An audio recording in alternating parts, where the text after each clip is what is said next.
There's something we use all the time, but almost nobody stops to think about it seriously. Nothingness. We say things like, it came to nothing, I feel nothing, there's nothing there. But when you actually face that idea head on, it gets weird. How can nothing show up in our lives if it is nothing? And what's even stranger is that, for some philosophers, nothing isn't just a word. It's an experience. It shows up in boredom after you finally get what you wanted, in anxiety when you realize you're truly free, and in that inner silence that makes everything lose its shine for a moment. In this video, we're going to step into the philosophy of emptiness and answer, calmly and without sensationalism, the question that sounds simple but can shake your certainty: is everything nothing? Schopenhauer doesn't start by asking, how do I become happy? He starts by asking why life so often feels like a race that never ends. In The World as Will and Representation, he describes a pattern a lot of people recognize deep down. We want something and it hurts. We get it and it feels empty. And then another want shows up. This emptiness isn't just having nothing to do. It's that uncomfortable feeling that even with a packed schedule, nothing truly fills you up. To explain that cycle, he offers a central idea. Behind our choices, there's a deeper force pushing us forward. He calls that force the will. Not will, as in a conscious decision like, I'm going to study today, but something more basic, almost biological and universal, a constant urge to want. The mind creates reasons, goals, and stories. But underneath all of that, there's this engine that doesn't know how to stop. And for Schopenhauer, the problem is that this engine wasn't made to arrive anywhere. It was made to keep wanting. The first stage of the cycle is desire, and desire means living with a sense of lack. Even good desires carry a small pain, because desire is born from the gap between what you have and what you think you should have. That gap becomes tension. That's why when you really want something, your body feels it: anxiety, impatience, fear of losing, comparing yourself to others. Your mind starts looping. What if I don't make it? What if I fall behind? Desire promises pleasure later, but it charges you in the present.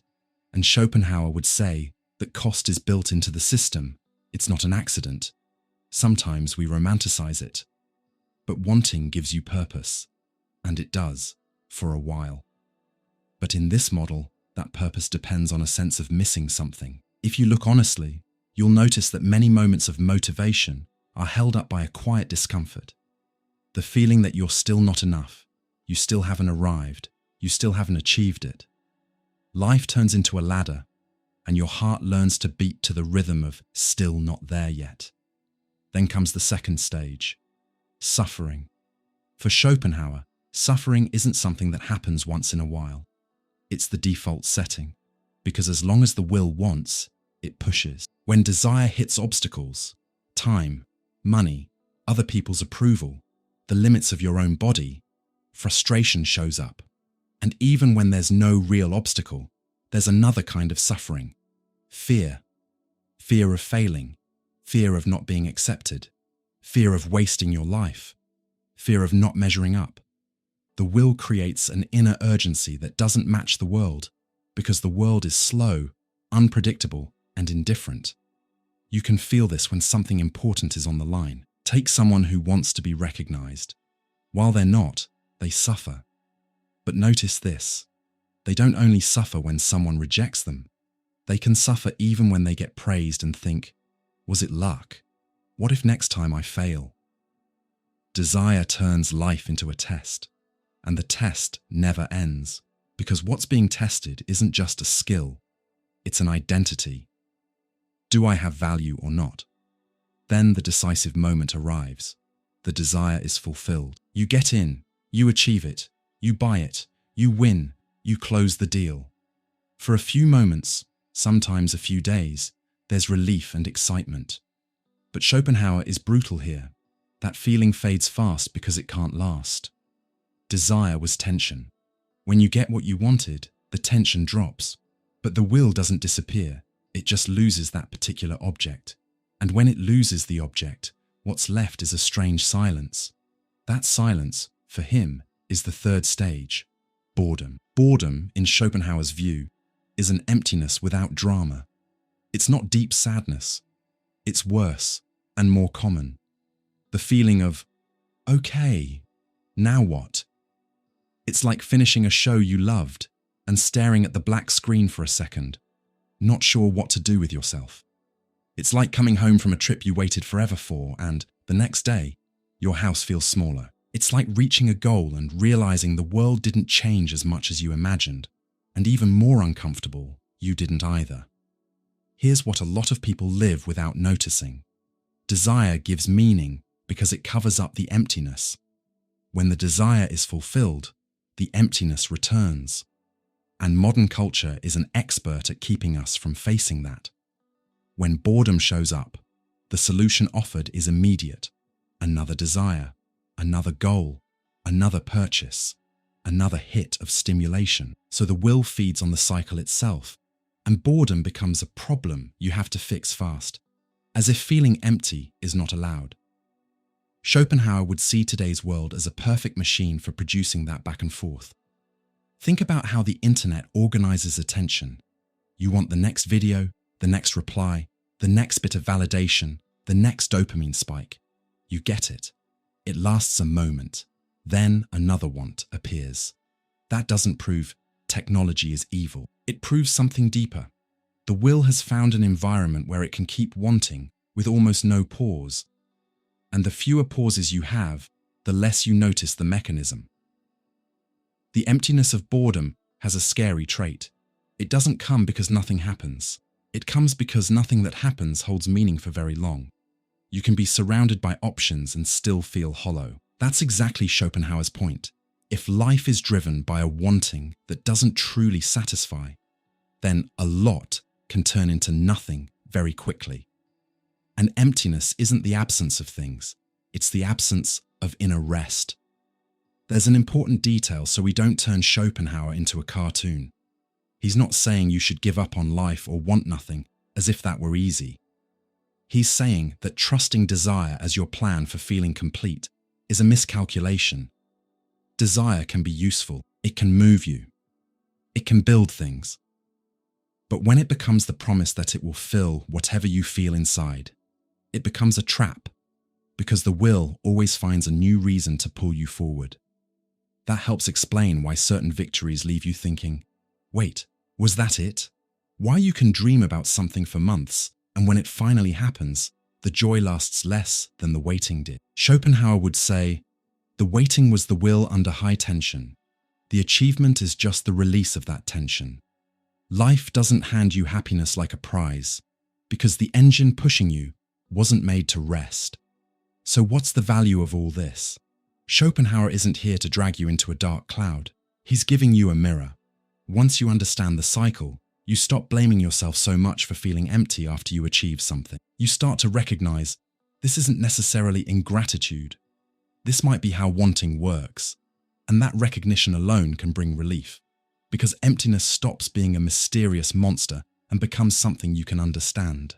Schopenhauer also opens up a practical, almost therapeutic question, even if he wouldn't use that word. What happens if I don't run to the next desire every time boredom shows up? Because in this reading, boredom is the moment when the will loses its object and becomes exposed. It's uncomfortable, but it reveals something.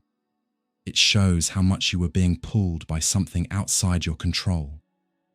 It shows your dependence on the next thing to feel okay in the present. And here's a nuance that makes it more human.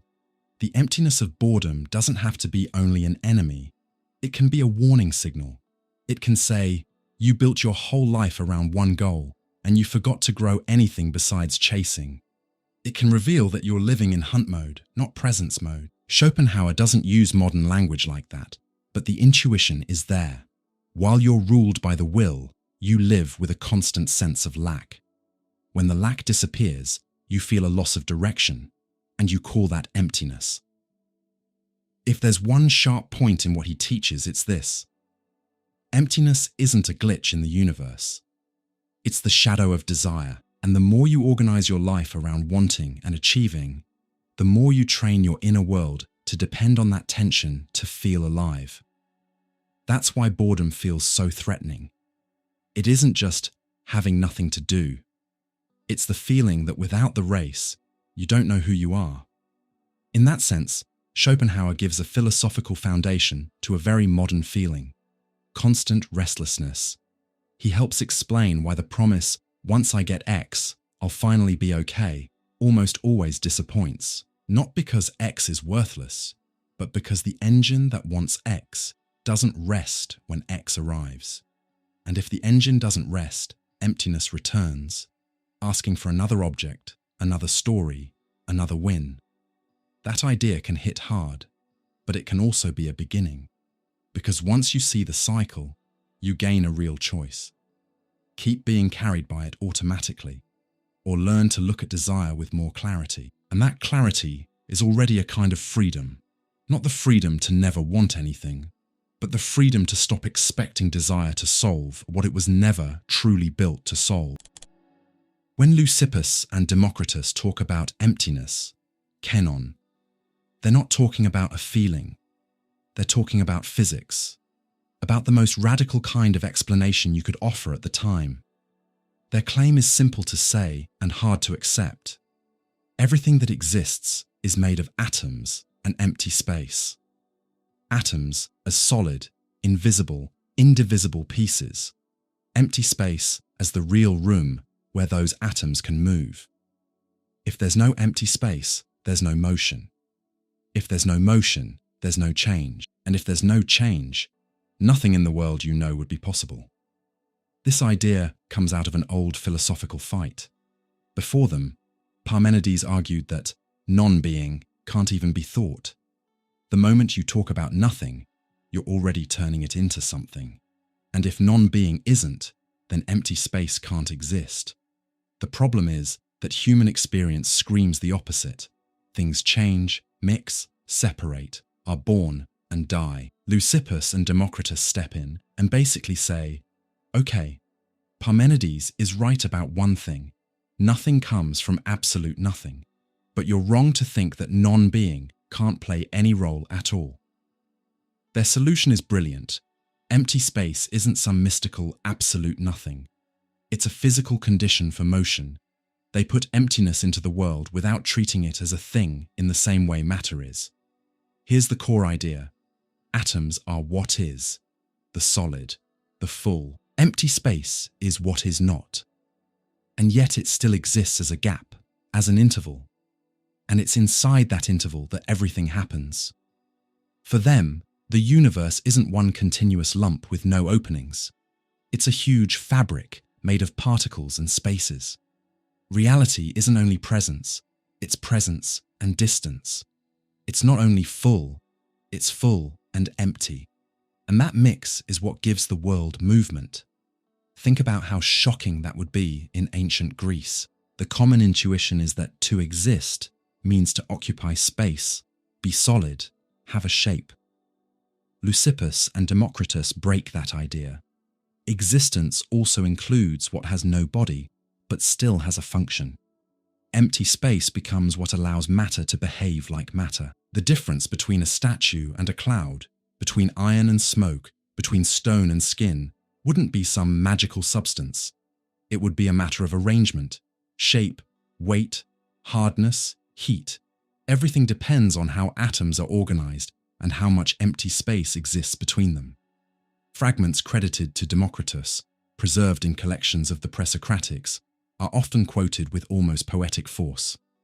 By convention, sweet; by convention, bitter. In reality, atoms and empty space. The point is direct. What you experience as qualities can be explained by structure and motion. That doesn't mean taste isn't real in your experience. It means that at the base of the world, what exists are material units in motion, and empty space is the stage where that dance happens. It's like they were saying, your whole life is real, but the universe speaks a different language. Wap. And then a second point appears.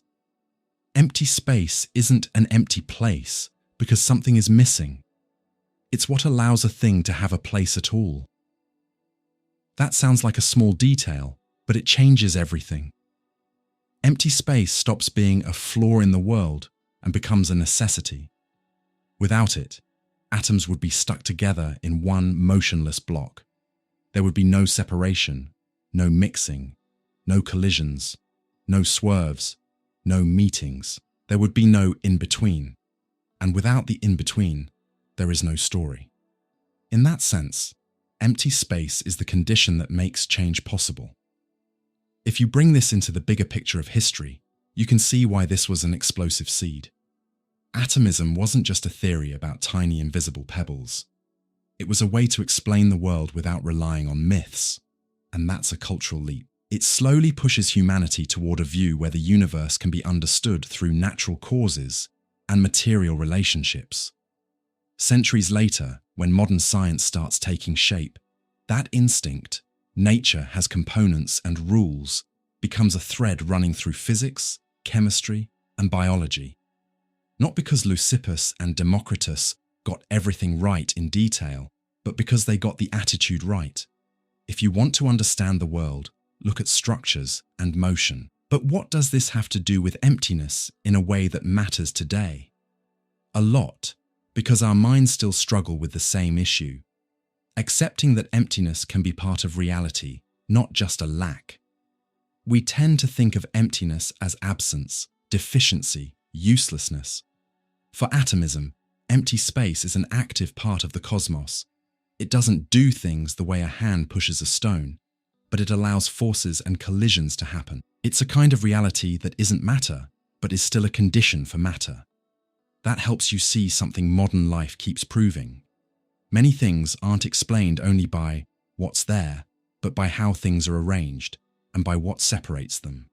In human history, for example, cities grow not only because of the number of people, but because of spaces, routes, and corridors of movement. In politics and economics, change doesn't happen only because of resources, but because of gaps and openings, a power vacuum, an institutional vacuum, a regulatory vacuum. Sometimes what drives history isn't a solid block, but the space where things can shift. Now bring it into the present. Our era is obsessed with filling everything. Filling schedules, filling silence, filling screens, filling the mind. And it's interesting to remember the atomists. If you remove empty space, you remove motion. In human terms, if you erase every interval, rest, pauses, silence, time without stimulation, you don't gain life. You lose the ability to change in a healthy way. You become one continuous mass of tasks. Empty space, in that sense, isn't only lack. It's the space where reorganization can happen. In the physical world, this idea gets a huge twist in modern science because emptiness stopped being treated as simple nothing. Without getting technical, you can put it like this. What we call a vacuum isn't just a dead box. It has properties. It behaves in certain ways. It has consequences. That doesn't turn ancient atomism into modern physics, but it creates a striking echo. Empty space is less empty than it looks, and more real than common intuition wants to admit. It took humanity thousands of years to take seriously the idea that absence can shape presence. And what about the future? This gets even more interesting, because our civilization is building worlds where empty and full are becoming more and more confusing. Think about outer space. Technological expansion forces us to deal with a massive, hostile emptiness that isn't just absence, but an environment with specific conditions. Think about the digital world too. There's a new kind of emptiness, information gaps, missing data, algorithmic blind spots that changes how society moves. What doesn't show up in a feed, what isn't recommended, what stays off the map, creates real paths. Emptiness, as organized absence, starts to have power. Back to the heart of the lesson. Leucippus and Democritus show that empty space can be a foundation, not a meaningless whole. That challenges the way we think because it breaks a bias. The idea that only what is full counts. For them, the universe isn't one massive thing. It's a relationship. And every relationship needs distance. Without distance, there's no meeting, only merging. Without an interval, there's no difference, only a block. Without empty space, there is no world. And maybe the most provocative part is this. Atomism teaches that reality is born from the combination of what exists and what separates. What separates isn't always the enemy. Sometimes it's exactly what allows something to be something. One atom is distinct from another because there is empty space between them. A form is a form because it has limits. Motion is motion because there is room. So emptiness isn't the opposite of being. It's one of the conditions that makes being possible. If you want to carry this idea into your own life as a lens, without mixing it with Schopenhauer, because that's a different kind of emptiness, you could put it like this. Not every emptiness needs to be filled immediately. Some emptiness is what allows you to breathe, reorganize, change direction, and create. Leucippus and Democritus, way back at the start of natural philosophy, give us a powerful image. A universe where reality isn't only matter, but also the interval. And sometimes understanding that alone changes how we look at the world, not as something that must be complete all the time, but as a flow that exists only because there's space for it to happen. Imagine someone trying to pull all the air out of a container, like they want to create perfect nothing inside it. It sounds simple, almost obvious. If you remove everything, what's left is empty space. But Aristotle looks at that intuition and says, careful. What you're calling emptiness could break the logic of the world. In physics, he offers one of the most influential critiques in history against the idea of an absolute vacuum, not because he feared emptiness as a feeling, but because, to him, a total vacuum creates paradoxes. It messes up the idea of motion, confuses what place even means, and makes nature incoherent. His starting point is straightforward. Aristotle rejects the atomist view that there is empty space separating particles.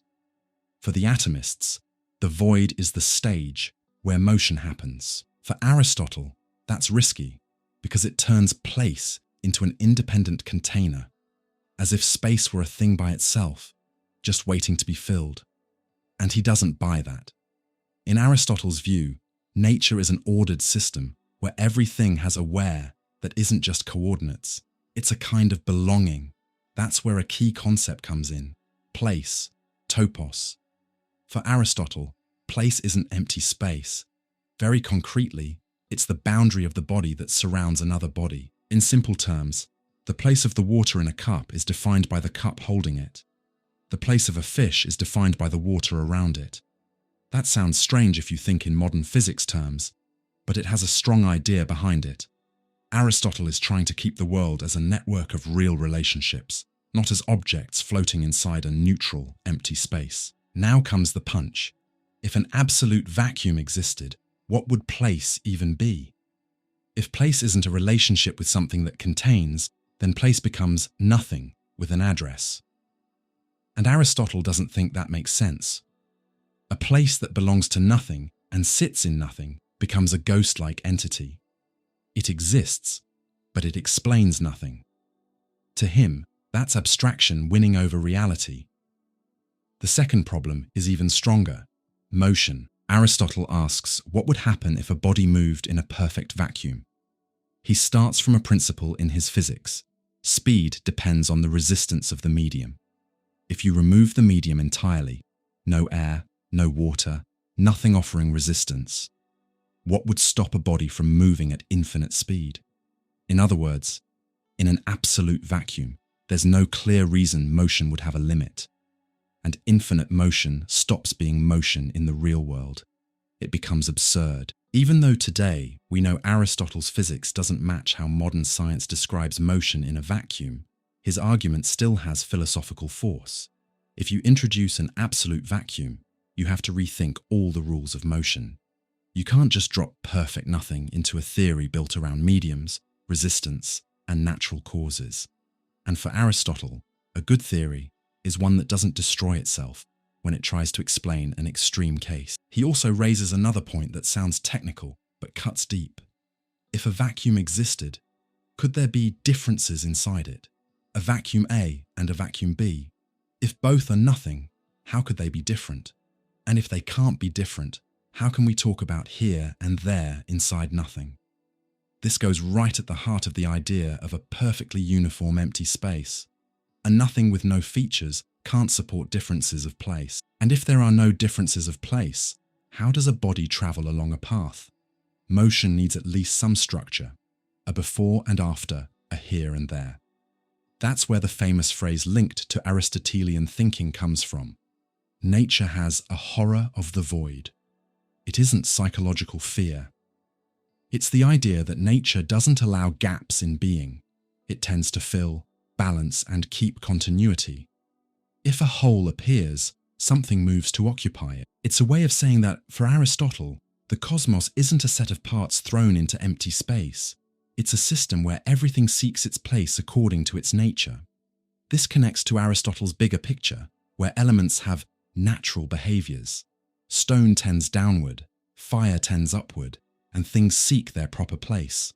In that universe, a vacuum would be a scandal, because it would break the idea of natural places and turn motion into chaos with no direction. Aristotle is defending the idea that nature is understandable. It isn't an empty stage, but an order where things make sense because they're connected. Historically, Aristotle's critique of the vacuum dominated Western thought for a long time.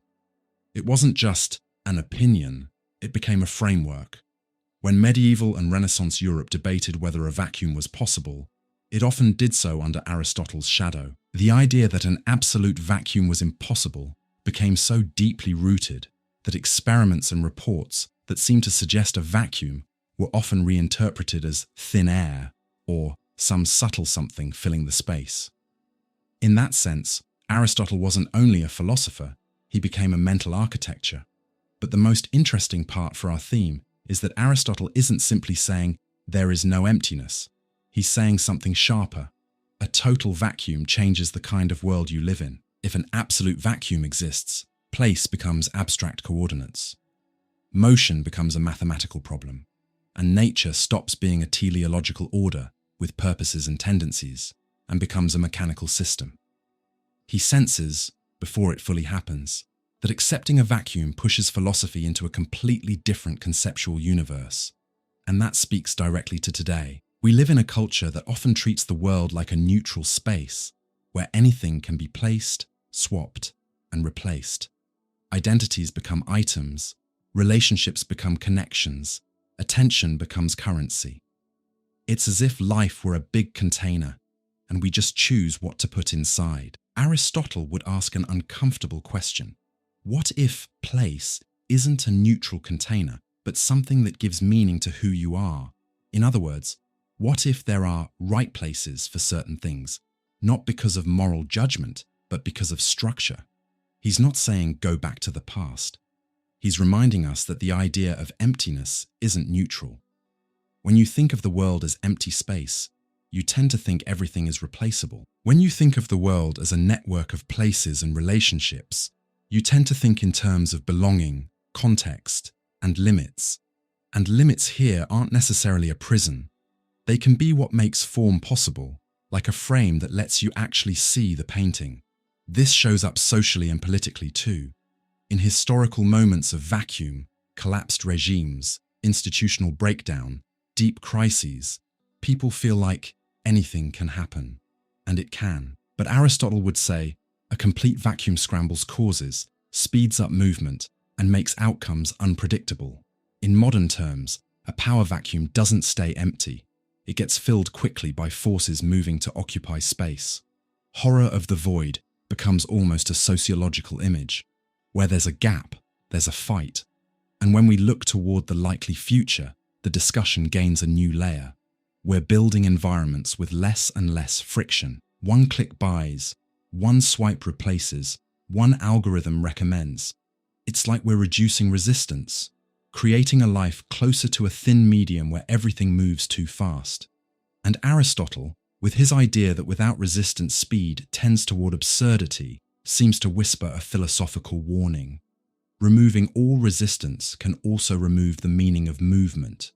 If everything is instant, nothing has time to grow. If everything can be moved, nothing takes root. If everything is possible, direction disappears. What makes this lesson strong is that it gives emptiness real conceptual weight. Aristotle isn't talking about feeling empty, but he offers a useful metaphor. An absolute vacuum isn't just free space. It threatens intelligibility.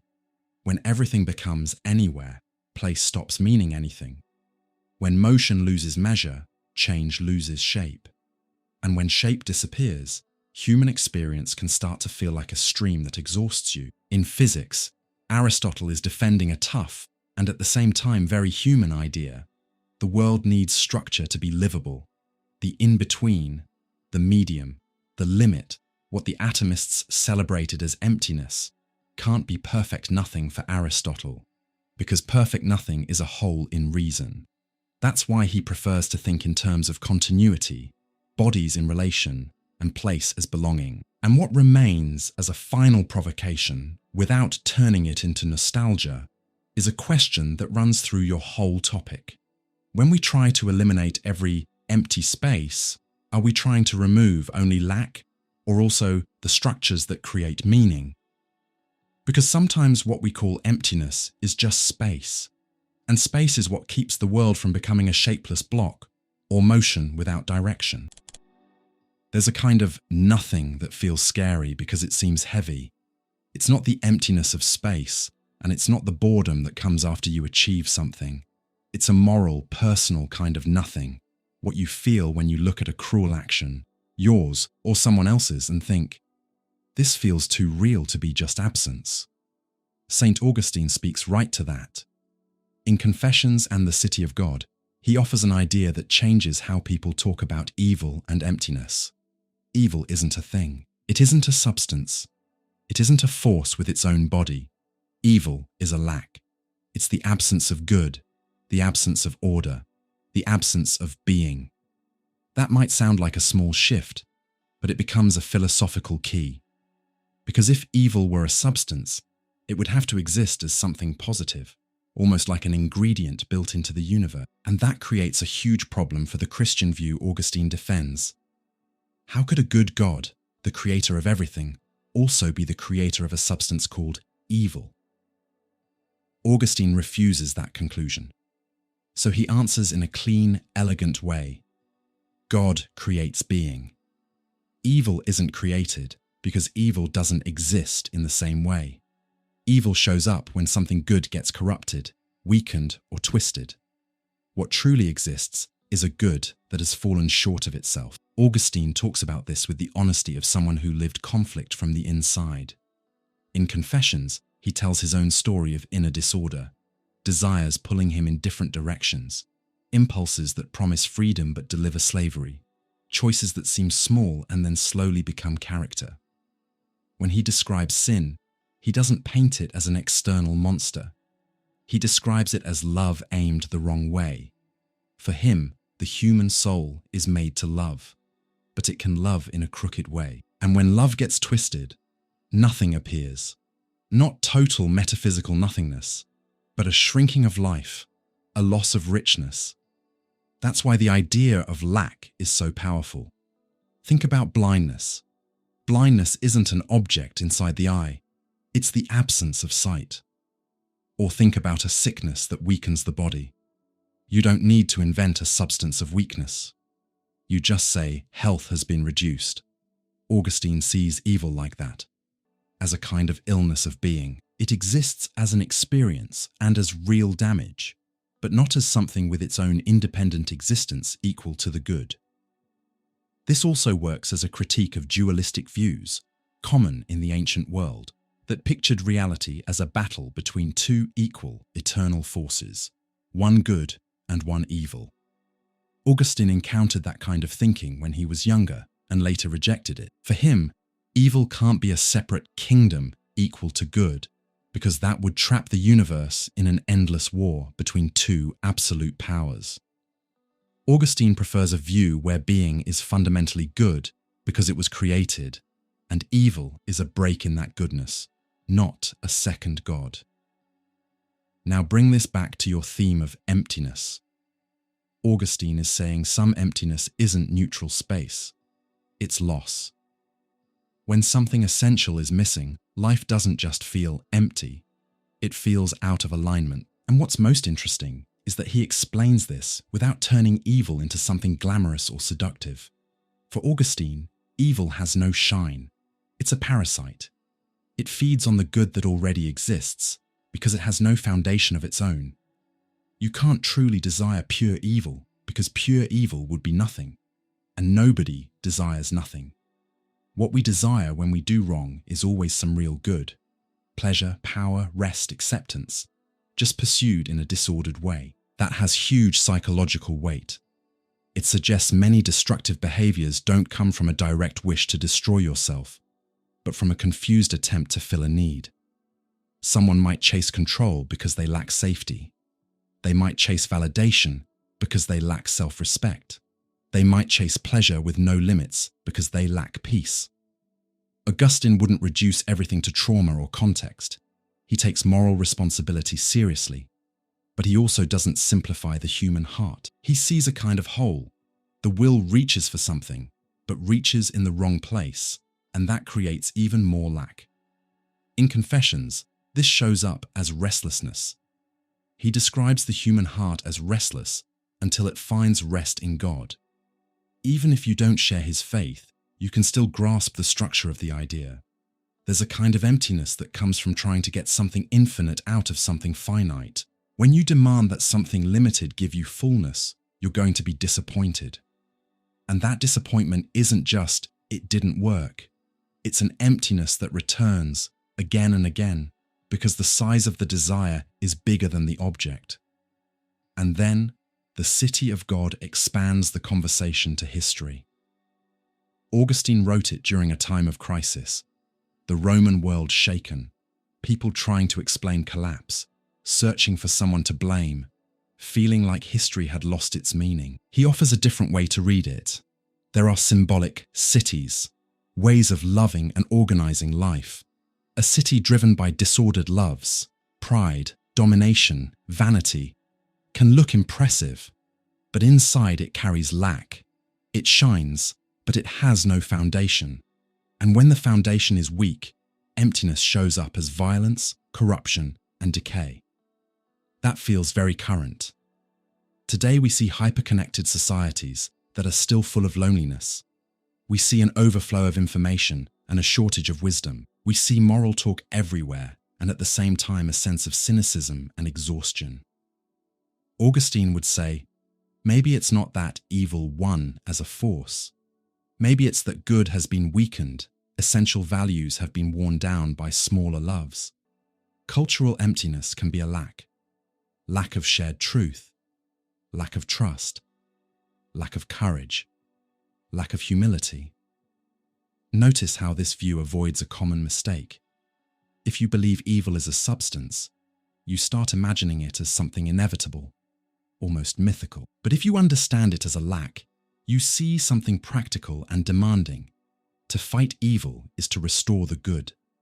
It's not only resisting something, it's healing, reordering, correcting direction.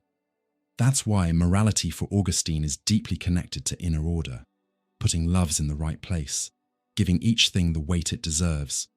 Emptiness isn't defeated by noise, it's defeated by straightness, in the sense of alignment. This idea of lack also changes how you understand guilt and repentance. For Augustine, repenting isn't just feeling ashamed. It's recognizing that what you did reduced your own being. You became less whole. Evil wasn't a style, it was a loss. That idea can feel harsh, but it's also deeply human. It treats wrongdoing not as a permanent identity, but as a detour that can be corrected. If evil were a substance, it might be a permanent mark. If it's a lack, it can be repaired by recovering the good. You can apply this even to small habits. Think about attention addictions. When someone loses hours to stimulation that doesn't nourish them, it's not that they chose evil for evil's sake. A lot of the time they chose relief, distraction, numbness, small goods to escape a bigger lack. exhaustion, loneliness, insecurity. The result is loss, less focus, less presence, less vitality. Evil as lack describes that process without turning the person into a villain. It shows how a life can slowly get drained by gradual losses, and looking toward the future, this becomes even more sensitive. Technology increases our ability to produce, measure, and speed up. But it can also increase the risk of lack of silence, lack of real intimacy, lack of deep attention, lack of meaning you can't measure. Augustine would say a civilization can gain the world and still become poorer inside, not because some substance called evil appeared, but because good got emptied out by too many misplaced loves. When everything becomes a tool, nothing becomes a worthy goal. At the center of Augustine's lesson is a demanding invitation. Treat emptiness as a diagnosis, not a destiny. When you run into cruelty, coldness, injustice, or even that inner emptiness that makes you feel unsteady, Augustine pushes you to ask, what's missing here? Missing love, missing truth, missing justice, missing order. And then an even harder question, what am I loving more than I should? Because for him, sin isn't only breaking a rule, it's loving out of order. And that brings responsibility back without falling into despair. If evil is a lack, then it isn't stronger than good. It's a weakening of good. And weakness can be reversed. Not automatically, not without pain, but through rebuilding. It's a philosophy that looks straight at darkness without turning it into a god. In the end, Augustine is teaching a different way to talk about nothing. Not every nothing is a cosmic whole. Some nothings are what happens when life loses moral substance, when love gets disordered, when being becomes poorer. Emptiness, here, is a sign that something good was lost or displaced. And instead of romanticizing emptiness, this view gives it a purpose. It points to what needs to be restored. There's a kind of emptiness that isn't a hole, or a loss, or a lack of meaning. It's an emptiness that shows up when language hits its limit. Pseudo-Dionysius, in mystical theology, writes for exactly that extreme place. When you try to talk about God, or the absolute, the ultimate, the foundation, and realize every word you use is too small, his answer isn't to give up, it's to change the method. Instead of stating what God is, he proposes negative theology, a path where you move closer to the transcendent by removing concepts, not stacking up definitions. The core idea is simple and uncomfortable. If God is truly the source of everything, then God can't be just one more object inside the world, something we describe the way we describe a chair or a star.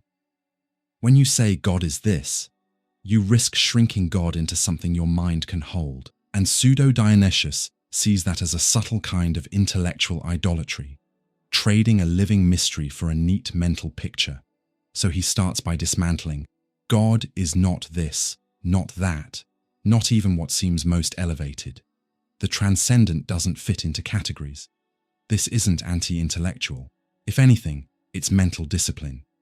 Pseudo-Dionysius admits the mind needs concepts to begin. You can say God is good, just, wise, light, life. Those statements have value, but they're steps, not a home. If you cling to them, you confuse the finger with the moon. Negative theology comes from that clarity. Affirming helps, but denying purifies.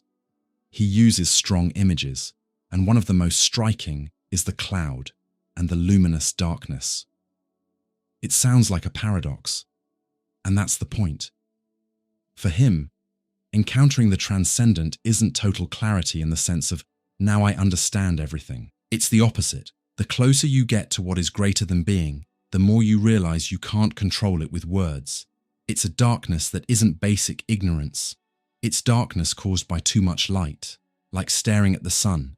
It's not that there's no light, it's that there's too much light for your eyes. That leads to his decisive phrase, God is beyond being. This doesn't mean God doesn't exist. It means that existing, the way we usually understand it, is a category that belongs to the created world, limited, and God isn't an item inside that category. Being is a big word for us. But for Pseudo-Dionysius, it's still too small for God. So he goes further. God isn't just being. God is the source of being, above being. The transcendent doesn't fit neatly into is or is not, because those words already assume the world is the measure. And here's the point that connects directly to your theme: the emptiness of speech. As you keep removing concepts, God is not a body, not a mind, not a number, not a form, not time, not space, not even goodness in the same way human goodness is. You're left with silence. And that silence isn't defeat, it's direction. The emptiness that appears acts like an arrow.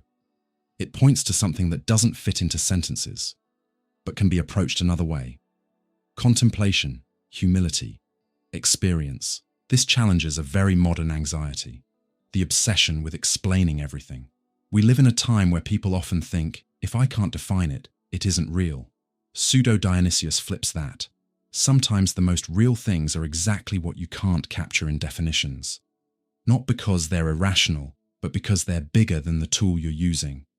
Language is a map, not the territory.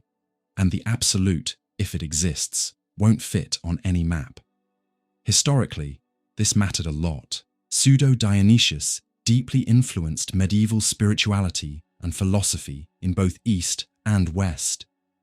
He offers a sophisticated way to unite philosophy and mysticism, use reason all the way to its edge, then recognize that the edge isn't a wall.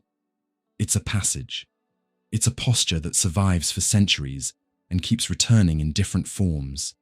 The highest truth isn't something you own, it's something that changes you. And if you want to feel the human core of this, think about how often we try to trap something too big inside small words.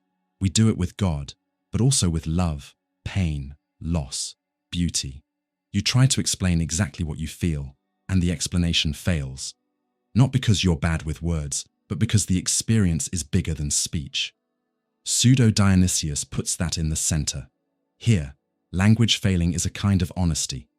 That also changes what knowing means. For him, knowing God isn't like knowing an object. You don't put God on a table and measure. You approach through a different path, cleansing your mental images, letting go of easy certainty, learning attention. Knowledge becomes a kind of closeness through detachment. You don't accumulate, you empty. And that's radical, because the modern mind often searches for safety by collecting concepts. Pseudo-Dionysius asks for the courage to lose that kind of safety. Bring that into today, and negative theology can feel almost therapeutic in a world flooded with opinions. We're surrounded by quick certainty, ready-made lines, instant outrage. This is the truth. End of story. In all that noise, the transcendent, religious or existential, becomes impossible to hear. Pseudo-Dionysius is the kind of writer who would say, too much talk can hide what's real. Not because speaking is wrong, but because the essential needs space. Here, emptiness is the condition for encounter. And it's not only a cultural critique, it's also a critique of how religion can turn into control.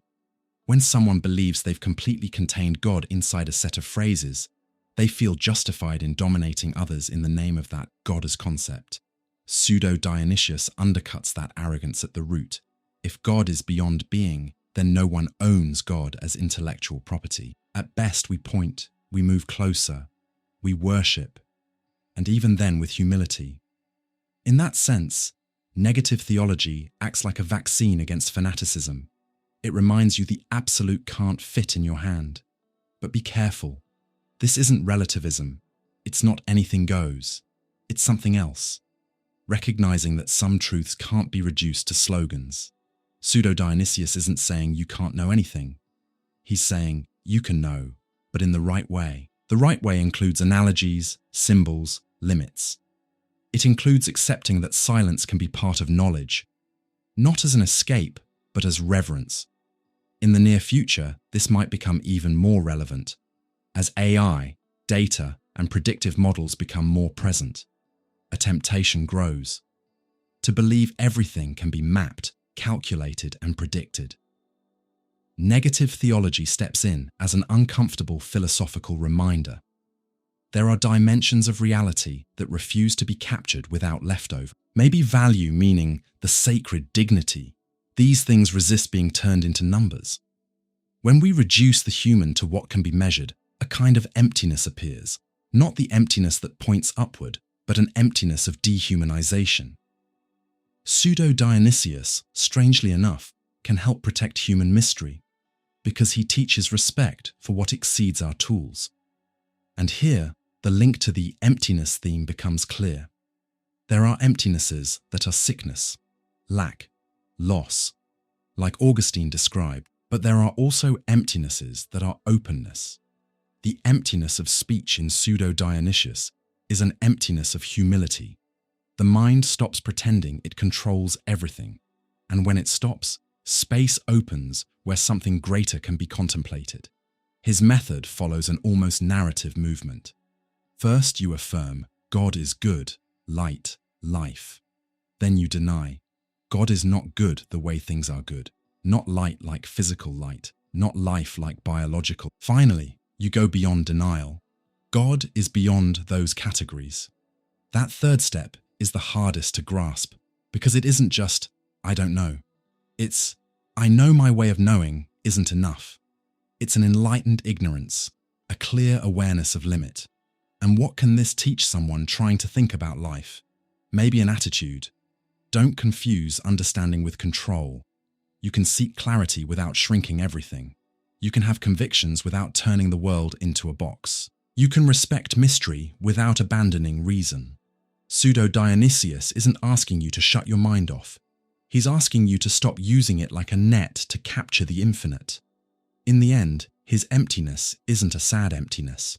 It's an emptiness that points, like reaching a point on a mountain where the map stops helping, but you still feel you're closer. Language fails, but reality doesn't disappear. If anything, it becomes more intense. And for Pseudo-Dionysius, it's exactly there, where speech goes quiet and the mind bows, that the transcendent stops being theory and becomes presence. Think about how people usually imagine creation from nothing, like there was a nothing out there, some dark, empty substance, and then God pulled something out of that nothing. Thomas Aquinas, in the Summa Theologica, cuts that picture off at the root. For him, ex nihilo doesn't mean that nothingness is a thing. It means the opposite. There was no prior matter, no stockpile the world was built from. Nothing here is a way of denying any earlier material source, and at the same time, affirming that created being depends completely on the creator. That small change in wording changes everything, because if nothing were something, it would already be something, and then from nothing would stop making sense. Aquinas sees that people fall into this mistake because of imagination. We try to picture nothing as an empty scene, but nothing isn't a scene. It isn't a place. It isn't a substance. It isn't hidden energy. Nothing is absence. So when theology says creation from nothing, it means the world didn't come from eternal matter alongside God, or from a natural necessity, or from transforming something that already existed. It came from a creative act, with no pre-existing material. To see why this matters, it helps to remember the historical background. Some ancient philosophies, like certain versions of Platonism, spoke of a demiurge who shapes a pre-existing chaotic matter. Other traditions saw the universe as eternal, with no real beginning. Aquinas defends a strong claim: the world is contingent, it didn't have to exist. And it exists because it was willed. Creation isn't just giving shape, it's giving being. And here, we hit one of the deepest ideas in Thomistic thought: the difference between essence and existence. Put simply, essence is what a thing is. Existence is the fact that it is actually here, actually real. You can understand the essence of a triangle, 3 sides, 3 angles, without any triangle being drawn in front of you. You can understand what a unicorn is as a concept, even though no unicorns exist in the real world. Aquinas uses this to show that in created things, essence and existence aren't the same. Created things don't own existence by right. They receive it. That's the idea humming underneath ex nihilo. Creation isn't only a past event, like God started the engine and walked away. For Aquinas, created being depends on God right now. A creature doesn't depend only on a first push. It depends the way a lamp depends on electricity while it's turned on. If the source of being doesn't sustain it, the thing doesn't merely die, it simply stops existing.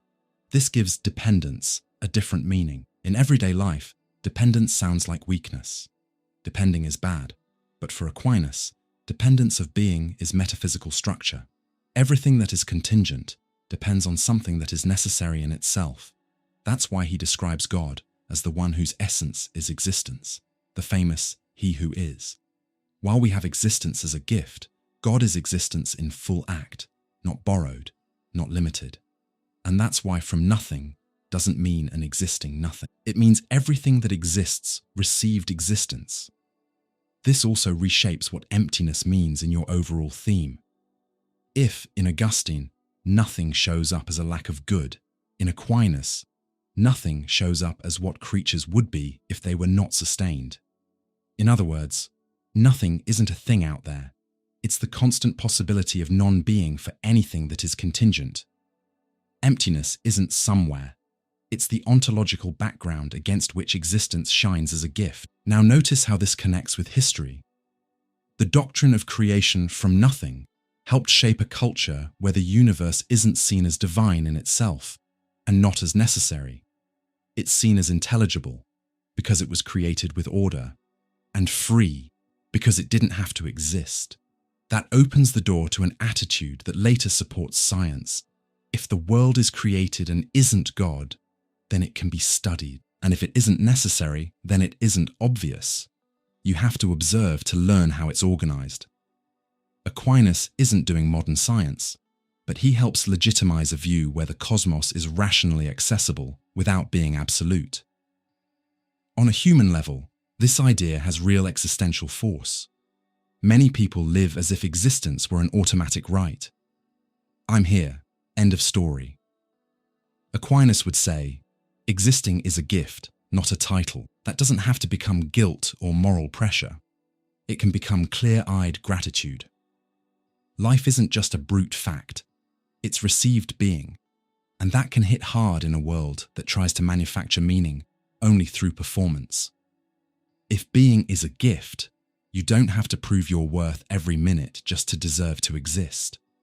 But Aquinas doesn't fall into sentimentality. He's precise.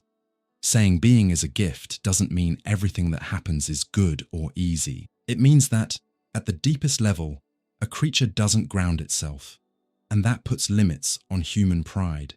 It challenges the illusion of total self-sufficiency.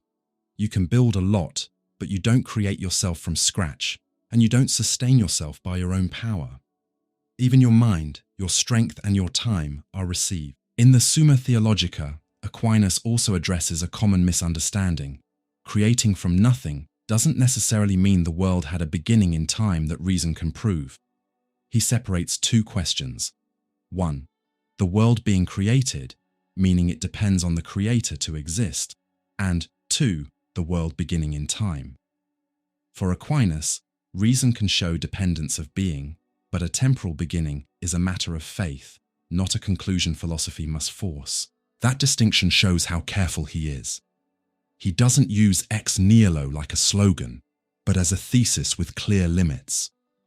And why does this matter today? Because our era loves to confuse origin with complete explanation. We ask, where did it come from? And think that if we answer that, the mystery is over. Aquinas adds another layer. Even if you explain physical processes in the universe, that doesn't settle the question of being itself. Explaining how something is organized doesn't fully answer why there is something rather than nothing. For him, creation answers at the level of being, not only at the level of change. You can feel how relevant this becomes in modern conversations about cosmology and emptiness. The idea that the universe could arise from a quantum vacuum, for example, is often misunderstood as it came from nothing. Aquinas would say, be careful with words. A physical vacuum, even if it's a low-energy state, isn't metaphysical nothingness. If there are laws, possibilities, and structures, then there's already some kind of being involved. The nothing in ex nihilo isn't the vacuum of physics. It's the total absence of any prior created reality. That difference avoids confusion and unnecessary fights between science and philosophy. Looking ahead, this may become even more urgent because technological stories often promise total creation. We'll create life, create consciousness, create worlds. Aquinas would help separate things with humility. Humans can produce from given matter and given conditions. We can reorganize, combine, program, generate new forms. But create, in the strong sense, giving being from nothing, is a different order entirely. Mixing those up feeds a culture of omnipotence, the fantasy that everything can be manufactured and controlled. And when that fantasy breaks, it leaves a brutal emptiness behind. Thomism also offers a lens for the idea of dependence that shows up in modern crises. When economic systems, social networks, or personal identities act like they're self-sustaining, any shock can feel like panic. Aquinas would say, contingency is real. Everything finite is vulnerable, and accepting that isn't despair, it's wisdom. The difference between a mature life and a fragile life is often recognizing you aren't your own foundation and still choosing to act responsibly. If you want to bring this inward, staying philosophical, thinking about ex nihilo as no prior matter can become a powerful personal question. Where do you think your being comes from? Many people try to build their sense of existence on approval, performance, beauty, productivity, but those things are unstable. They don't hold you up. When they fail, a kind of emptiness appears that feels like it could swallow you. Aquinas would suggest, maybe the emptiness comes from trying to find a foundation in what is contingent. If everything that supports you can collapse, then you're living on shaking ground. And the Thomistic answer doesn't have to sound like a sermon. It's first a structure. Creatures don't ground themselves. Being is received. That can lead to faith. But even philosophically, it can lead to humility and a kind of calm. You don't have to be your own foundation. You can build your life on something firmer than your mood, your performance, or other people's approval. At the end of the day, Aquinas is teaching that nothing isn't a hidden thing, and being isn't automatic. Ex nihilo means there was no matter before, and what exists depends on an act that gives being and keeps sustaining it. In that view, emptiness isn't only a hole, it's a quiet reminder that existing is an ongoing gift, and reality, no matter how solid it seems, doesn't hold itself up on its own. Imagine waking up one day and deciding you're going to question everything you've always treated as obvious, not out of paranoia, but on purpose, not to ruin life, but to find a foundation that won't collapse. That's what Descartes does in Meditations on First Philosophy. He creates an emptiness of certainty on purpose, like someone clearing out an entire house to see if there's solid ground under the floor. His doubt isn't an emotional state, it's a tool. And what starts as a frightening emptying out ends with a discovery he thinks you can't escape. I think, therefore I am. The first step is understanding Descartes' goal. He's living in a time when Europe is full of intellectual conflict.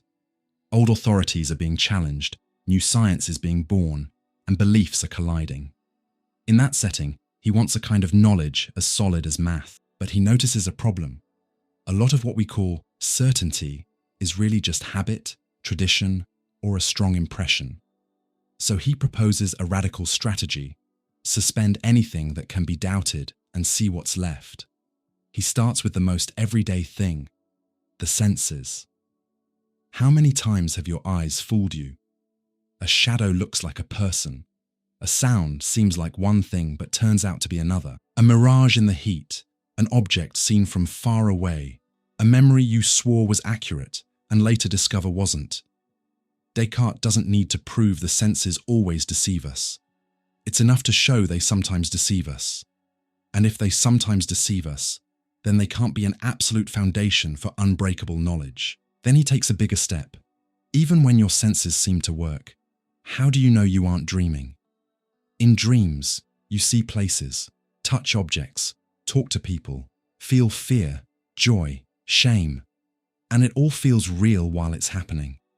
So if dreams can be that convincing, how can you be sure you aren't dreaming right now? That possibility opens a huge hole. The external world, as you experience it, might not be reliable as a foundation. But Descartes doesn't stop there. He wants to push doubt to the limit, so he introduces the most extreme scenario: an evil genius, a powerful intelligence capable of deceiving you, even about things that seem impossible to get wrong, like simple math and basic truths. He's not saying he literally believes in this evil genius as a religious claim. He uses it as a thought experiment. The idea is, if I can doubt even 2 + 3 = 5, then I've stripped away everything fragile. And if something still remains, that thing is truly solid. At that point, he's created an almost total emptiness. Nothing seems safe. Senses, the outside world, memory, math, traditions, authorities. And that emptiness is the heart of the Cartesian method. It isn't comfortable. It feels like free fall. But Descartes wants exactly that. To reach a point where the mind isn't leaning on anything that could be taken away. An emptiness that acts like a stress test. And then comes the famous turn. Even if an evil genius is deceiving me, even if everything is a dream, even if everything I see is false, there is one thing that cannot be false at the exact moment it happens: the fact that I am thinking. To be deceived, I must exist as someone being deceived. To doubt, I must exist as someone who doubts. To deny, I must exist as someone who denies. So he reaches his conclusion. I think, therefore I am. Cogito, ergo sum. The cogito is the solid point that appears in the middle of the emptiness, and its strength comes from the kind of certainty it offers. It isn't a certainty based on outside observation, or tradition, or a long chain of reasoning. It's immediate. As long as I'm thinking, I cannot deny that I exist. If I try to deny it, I'm already thinking, and the attempt itself confirms the existence of the I doing the thinking. But it's important not to oversimplify. Descartes isn't saying, I'm a person with a story, a name, and a personality. He's saying something more basic. I am a thinking thing, a conscious reality that experiences ideas, doubts, affirmations, and denials. It's a minimal starting point, but unshakable within his method. Full identity still isn't guaranteed. The external world still isn't guaranteed. But there's a core, the existence of thought as evidence of existence. From there, Descartes tries to rebuild the structure of knowledge. He looks for criteria of truth, explores what it means for ideas to be clear and distinct, discusses God's existence and how that would support trust in correct reasoning, and then returns to the world. But for your theme of emptiness, the most symbolic moment is this one. The instant he discovers that in the collapse of certainties, one point doesn't fall. And why does this matter today? Because we live in a time when the emptiness of certainty isn't just a philosophical experiment, it's daily life. Conflicting information, deepfakes, opinion bubbles, emotional manipulation, propaganda disguised as news, parallel versions of the same event. A lot of people feel like they don't know what to trust anymore. Descartes suddenly feels strangely modern. He walks into the chaos and says, okay, let's see what survives. But there's a crucial difference. Descartes doesn't use doubt to drown in skepticism.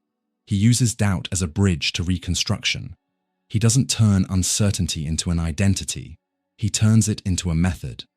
And there's a powerful psychological lesson here, even outside academic philosophy. There's a kind of doubt that paralyzes, and there's a kind of doubt that cleans. Doubt that only destroys leaves you empty and hopeless. Doubt used as a method leaves you empty, yes, but for a while, as preparation for something firmer. So this Cartesian emptiness isn't an emptiness of lack, it's an emptiness of purification. It removes beliefs held up by repetition and comfort. And that can hurt, because the human mind loves safety. We often prefer a bad certainty over an honest uncertainty. Descartes flips that. He prefers honest uncertainty now, so he can reach legitimate certainty later. There's also a historical side to this story. By placing certainty in the thinking subject, Descartes helps launch a major shift in modern philosophy, the central role of the self. Before him, a lot of philosophy started with the cosmos, nature, or the order of being. With Descartes, the starting point becomes consciousness. That changes how modern life understands itself. The I becomes the foundation. And that has huge consequences, good and bad. Good because it strengthens the autonomy of reason and opens space for science and method. Bad because, if misunderstood, it can make the world feel secondary, as if the mind is the only certainty and everything else is just a representation. Existentially, that can feed modern loneliness. I can only be sure of myself. Everything else is suspicious. The emptiness of certainty becomes isolation. Descartes didn't want that as an endpoint, but intellectual history sometimes takes an idea to places the original thinker didn't intend. And in the near future, with technologies that can simulate reality in increasingly convincing ways, virtual reality, AI-generated voices and faces, immersive environments, the Cartesian question, what if I'm being deceived, may become even more relevant, not in the literal evil genius sense, but in a practical sense. How do you separate what's trustworthy in a world of simulations? Descartes offers a posture. Instead of trusting blindly, start from a core you can't outsource. But there's also a warning. If we use the cogito as an excuse to live only inside our own heads, the future becomes a bubble. Descartes' method calls for rebuilding the world with standards, not escaping the world. It calls for responsibility in what you believe, not pride like, only I know.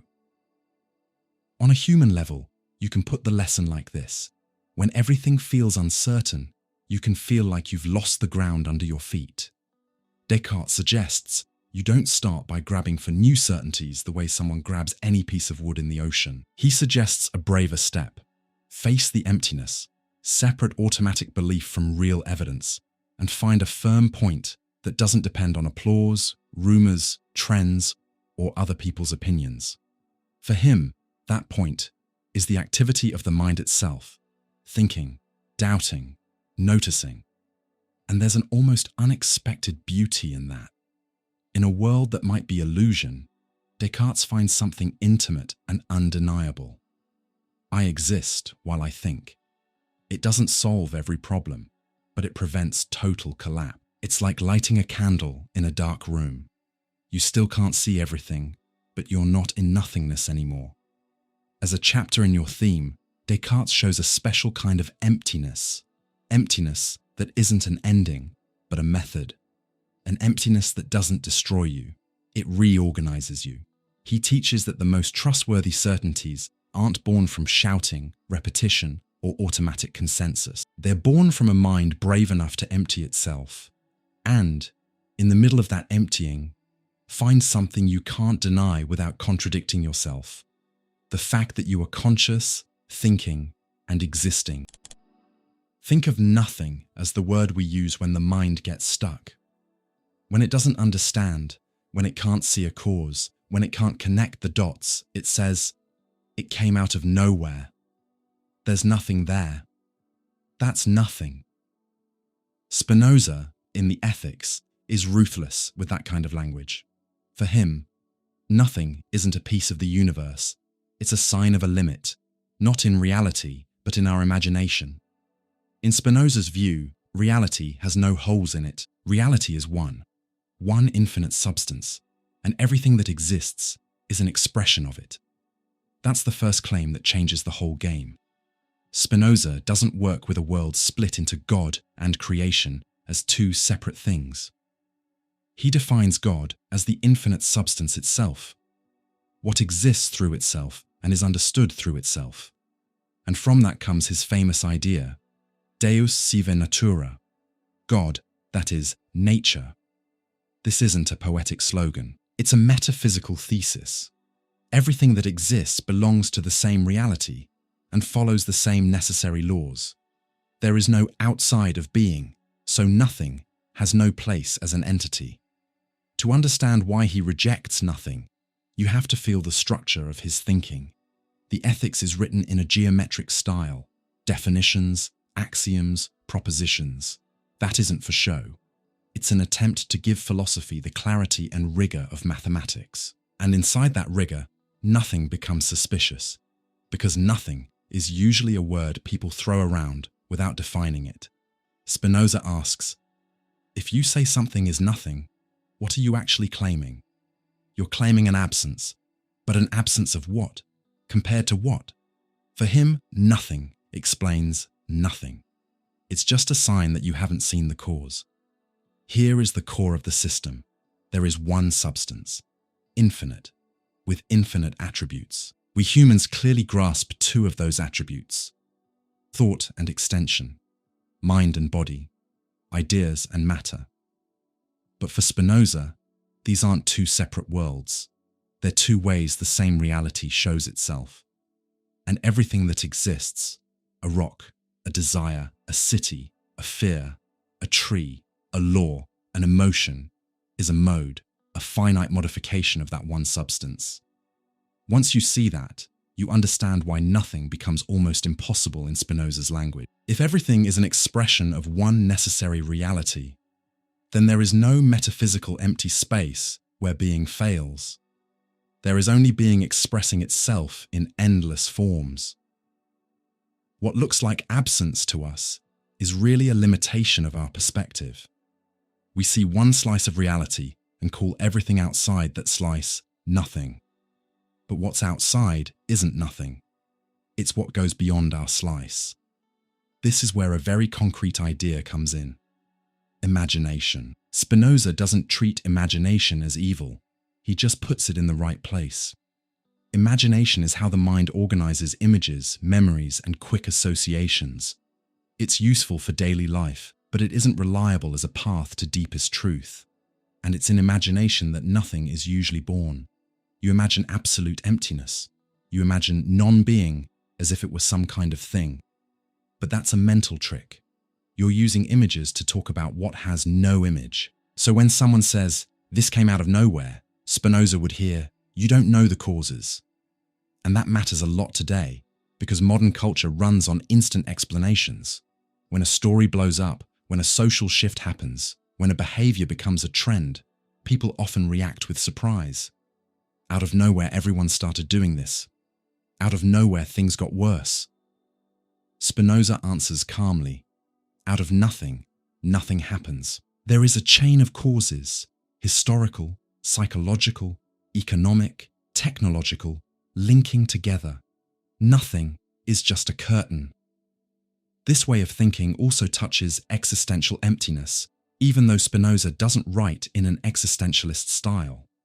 A lot of the feeling, nothing makes sense, shows up when you experience yourself as an isolated individual thrown into an indifferent world. Spinozism offers a different picture. You are not an empire within an empire, as he says elsewhere. You are part of nature, an expression of a larger order. That isn't a cheap comfort. It's a reorientation. Meaning doesn't have to come from you inventing a story from scratch against the universe. Meaning can come from understanding your place in the chain of causes and acting in a way that fits it better. And that leads to one of the most important concepts in Spinoza's ethics: conatus, the drive to keep existing. Everything that exists tends to keep existing according to its nature. This drive isn't moral, it's ontological. A rock persists as a rock. A plant persists by growing. A human being persists by seeking what increases their power to act. And Spinoza even redefines emotions. Joy is an increase of power. Sadness is a decrease of power. When someone feels empty, it often happens because their power to act is shrinking, because life is being lived under outside forces that drag them around, instead of through inner understanding.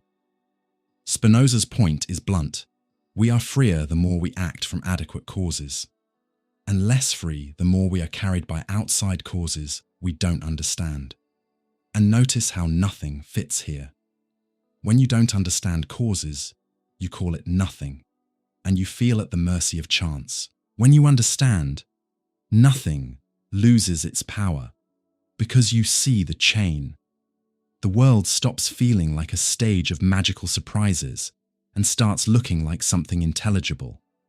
Historically, this view was explosive. By identifying God with nature and rejecting a God who intervenes from the outside, Spinoza was called an atheist by many of his contemporaries. Even though he is deeply religious in a philosophical sense, he treats reality with rational reverence. His God isn't a lawgiver with changing moods. His God is the necessary order of being.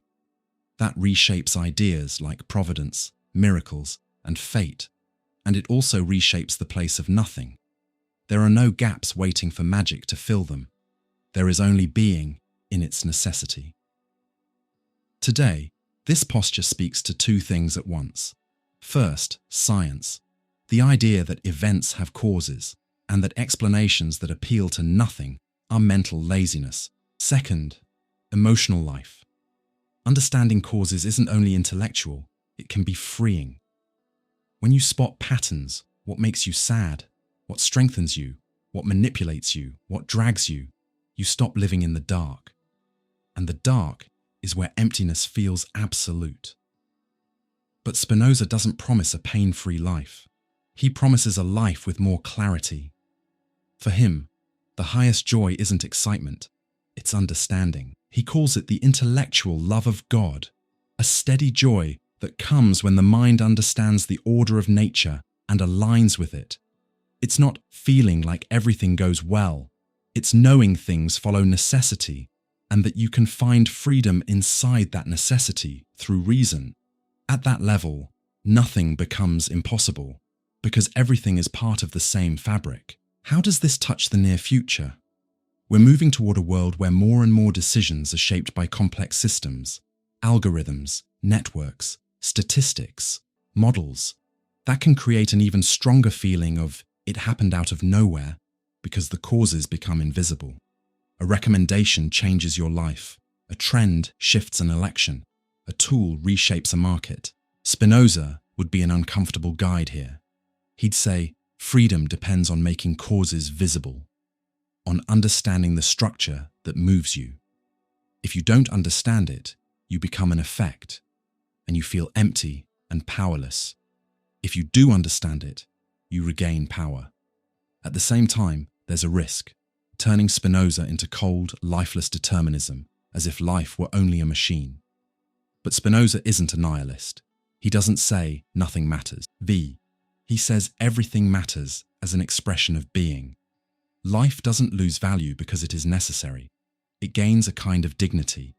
Each thing exists according to an order, and understanding that order is a fuller way of participating in reality. So when Spinoza denies nothing, he isn't denying that absences, losses, and lacks exist. He's denying that there is a metaphysical nothing acting as a principle. A loss is real as a change in relationships of forces and emotion. An absence is real as the absence of a finite thing in a certain time and place. But that doesn't mean the universe has a whole called nothing running the show. It means reality is continuous, and our words sometimes invent abysses where there are only limits of perception. Maybe the most direct takeaway for someone following this theme is this. When you call something nothing, ask what you still don't understand. It might be a historical cause, an emotional dynamic, a social structure, or a limit in your perspective. Spinoza doesn't shame you for that. He invites you to grow in clarity. Nothing is an easy word. Understanding is a slow achievement, but in the ethics, that slow achievement becomes a path to freedom. In the end, Spinoza's view almost reverses the fear of emptiness.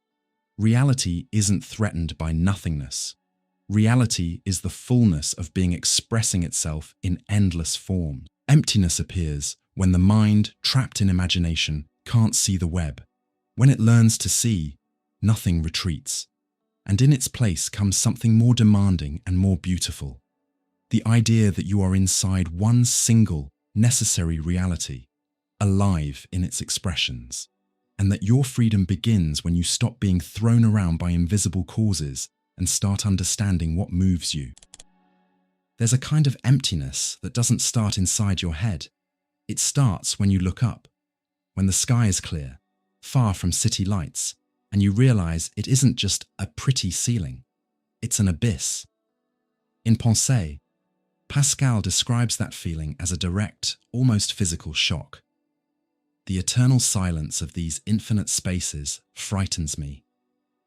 That isn't poetry meant to impress. It's a philosophical confession. The universe, when you face it without distractions, can feel mute.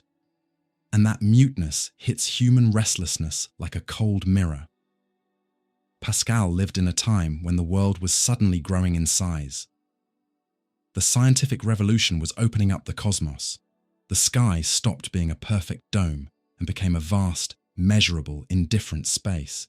And Pascal feels, very humanly, what that does to us, a sense of being out of proportion. Human beings, who always tried to see themselves at the center, start to feel like a tiny dot.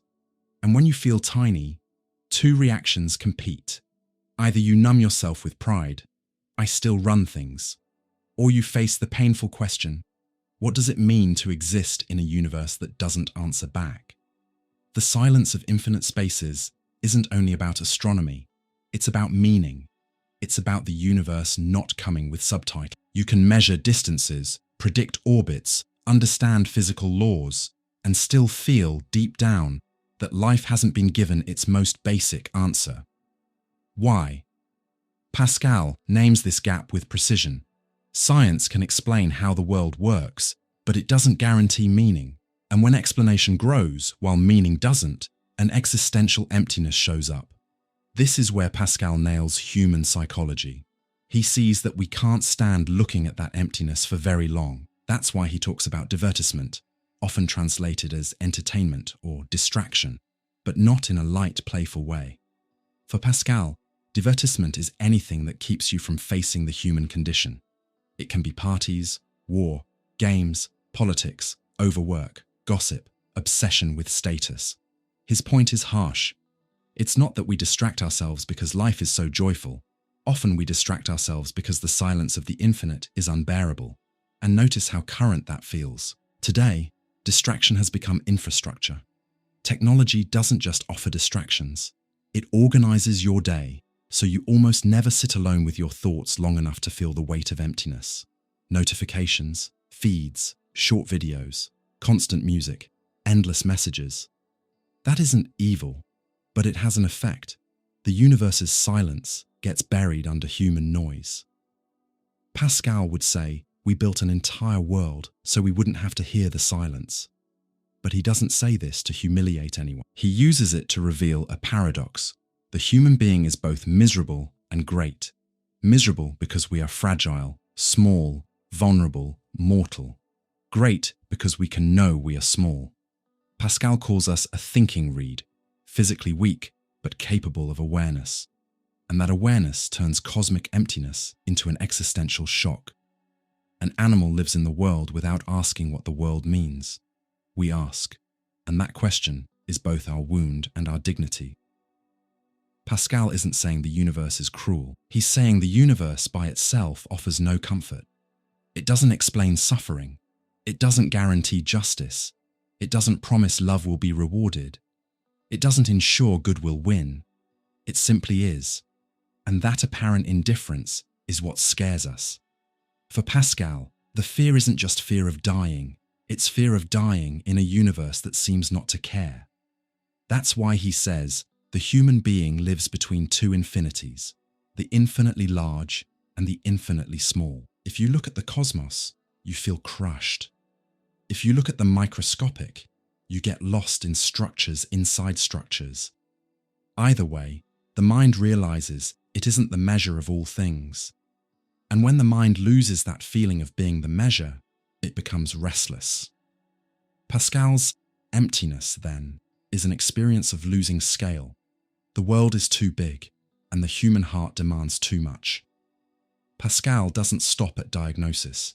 He makes a wager, And this is where he gets more provocative. He says there is in the human being a desire for the infinite, a hunger for fullness that no finite thing can satisfy. And for him, that hunger points beyond the world, to God. But notice, before it becomes a religious argument, it works as an existential diagnosis. Even non-religious people recognize the pattern. You achieve, you win, you buy, you get what you wanted. And at some point, you realize something still feels missing. Pascal is saying that missing isn't just a personal flaw, it's a structure of the human heart. It wants more than the world can give. That's where the shock comes from.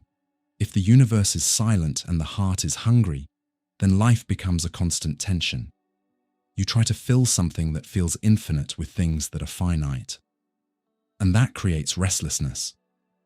Pascal's restlessness isn't clinical anxiety. It's metaphysical restlessness.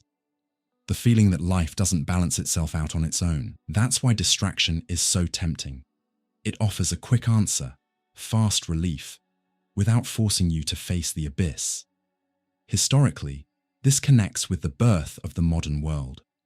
As religious and cosmological certainties weaken and science grows, many people feel freedom, but also vertigo.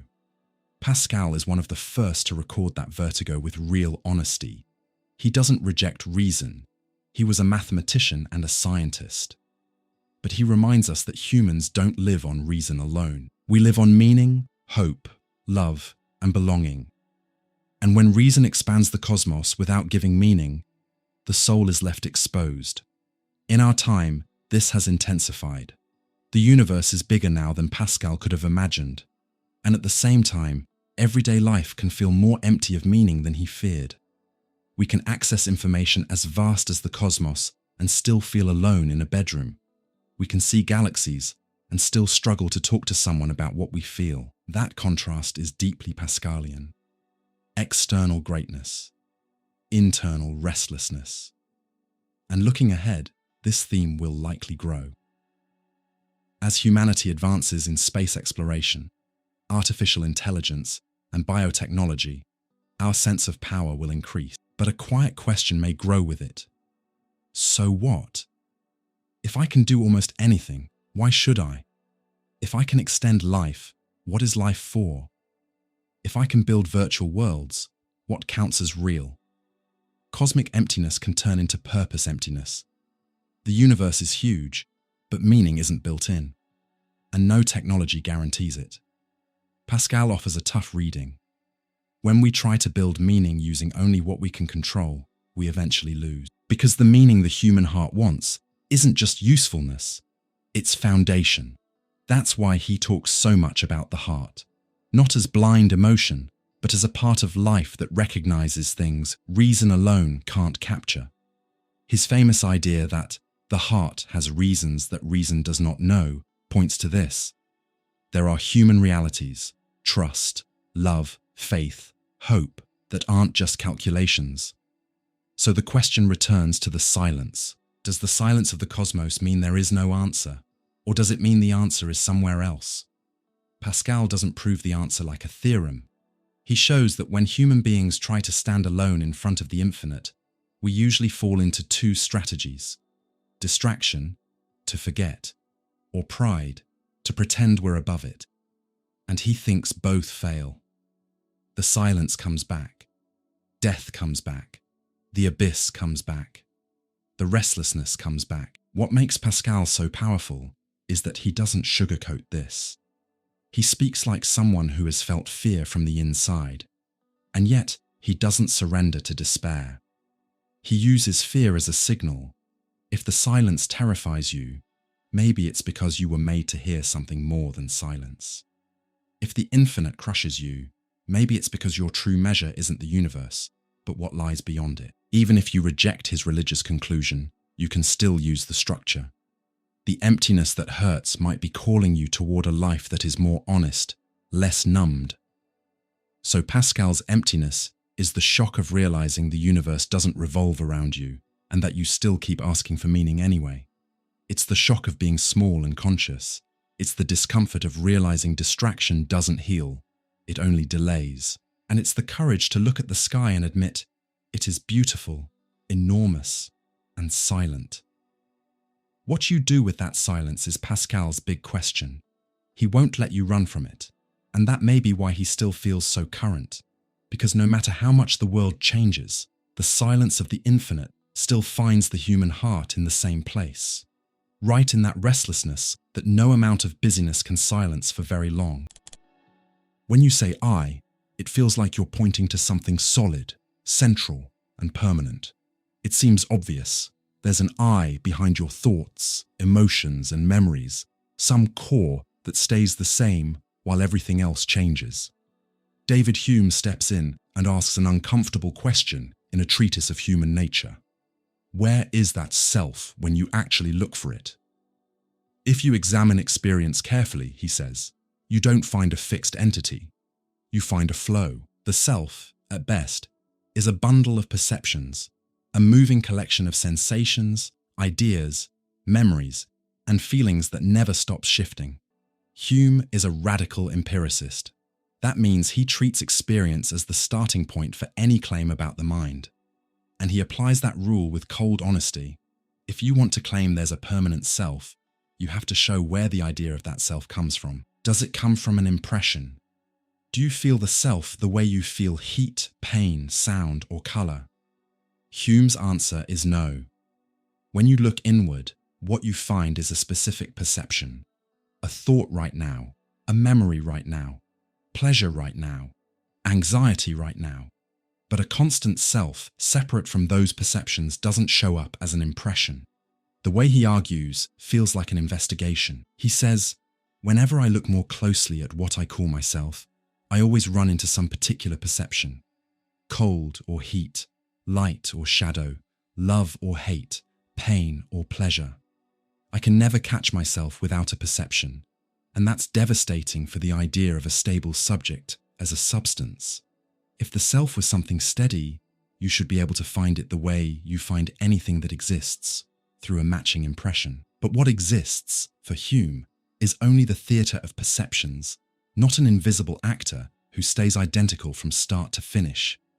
That's where the bundle metaphor comes in.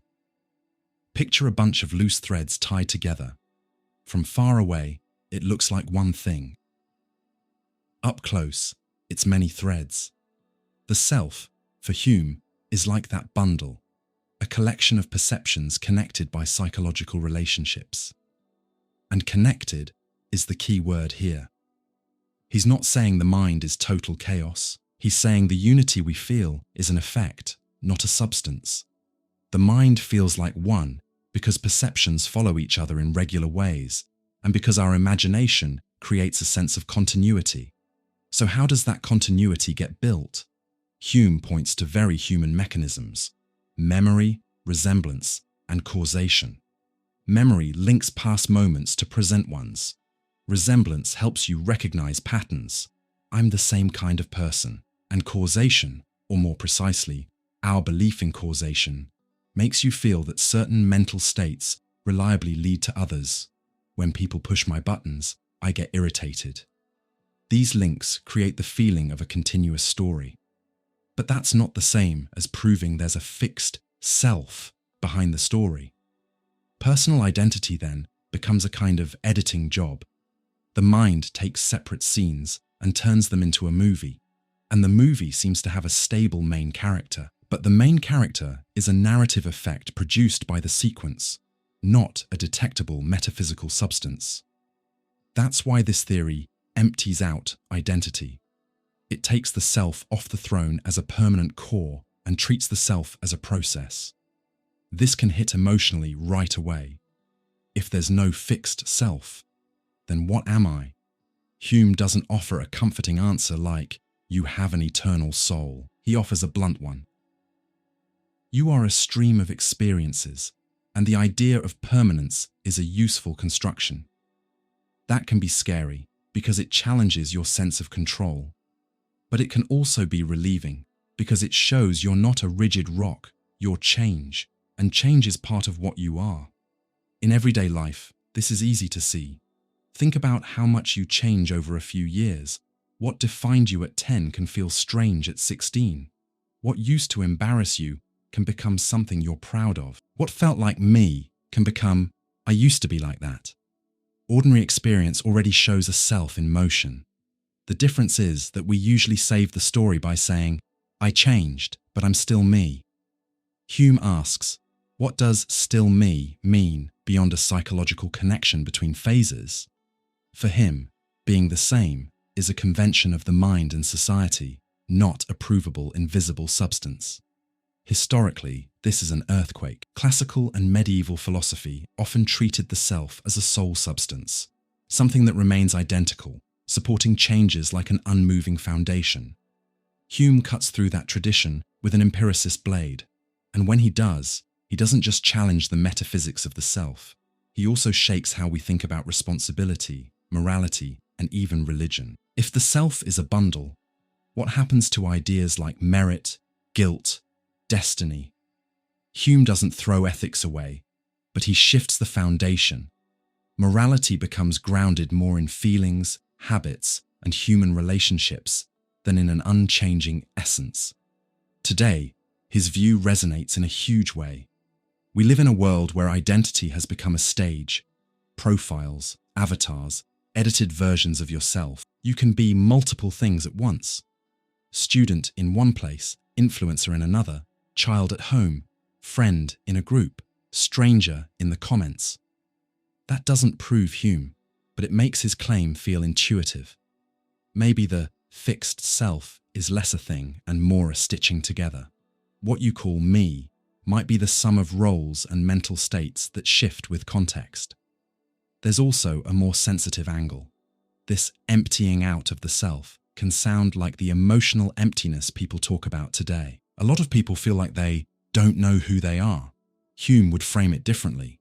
Maybe the expectation that who I am should be a fixed essence is the problem. If the self is a bundle, you don't discover an eternal core. You notice patterns in motion. Finding yourself becomes less like digging for a hidden statue and more like paying attention. Which perceptions, values, and habits keep repeating? What gives you stability? What pulls you apart? Identity becomes the work of organizing the bundle, not revealing a substance. Hume also gives a powerful critique of how the mind creates certainty. For him, we believe in unity and permanence because we're used to it. Repetition creates belief. Just as you believe the sun will rise tomorrow out of habit, because it always has, you believe it's the same self out of habit, because experiences are linked by memory and resemblance.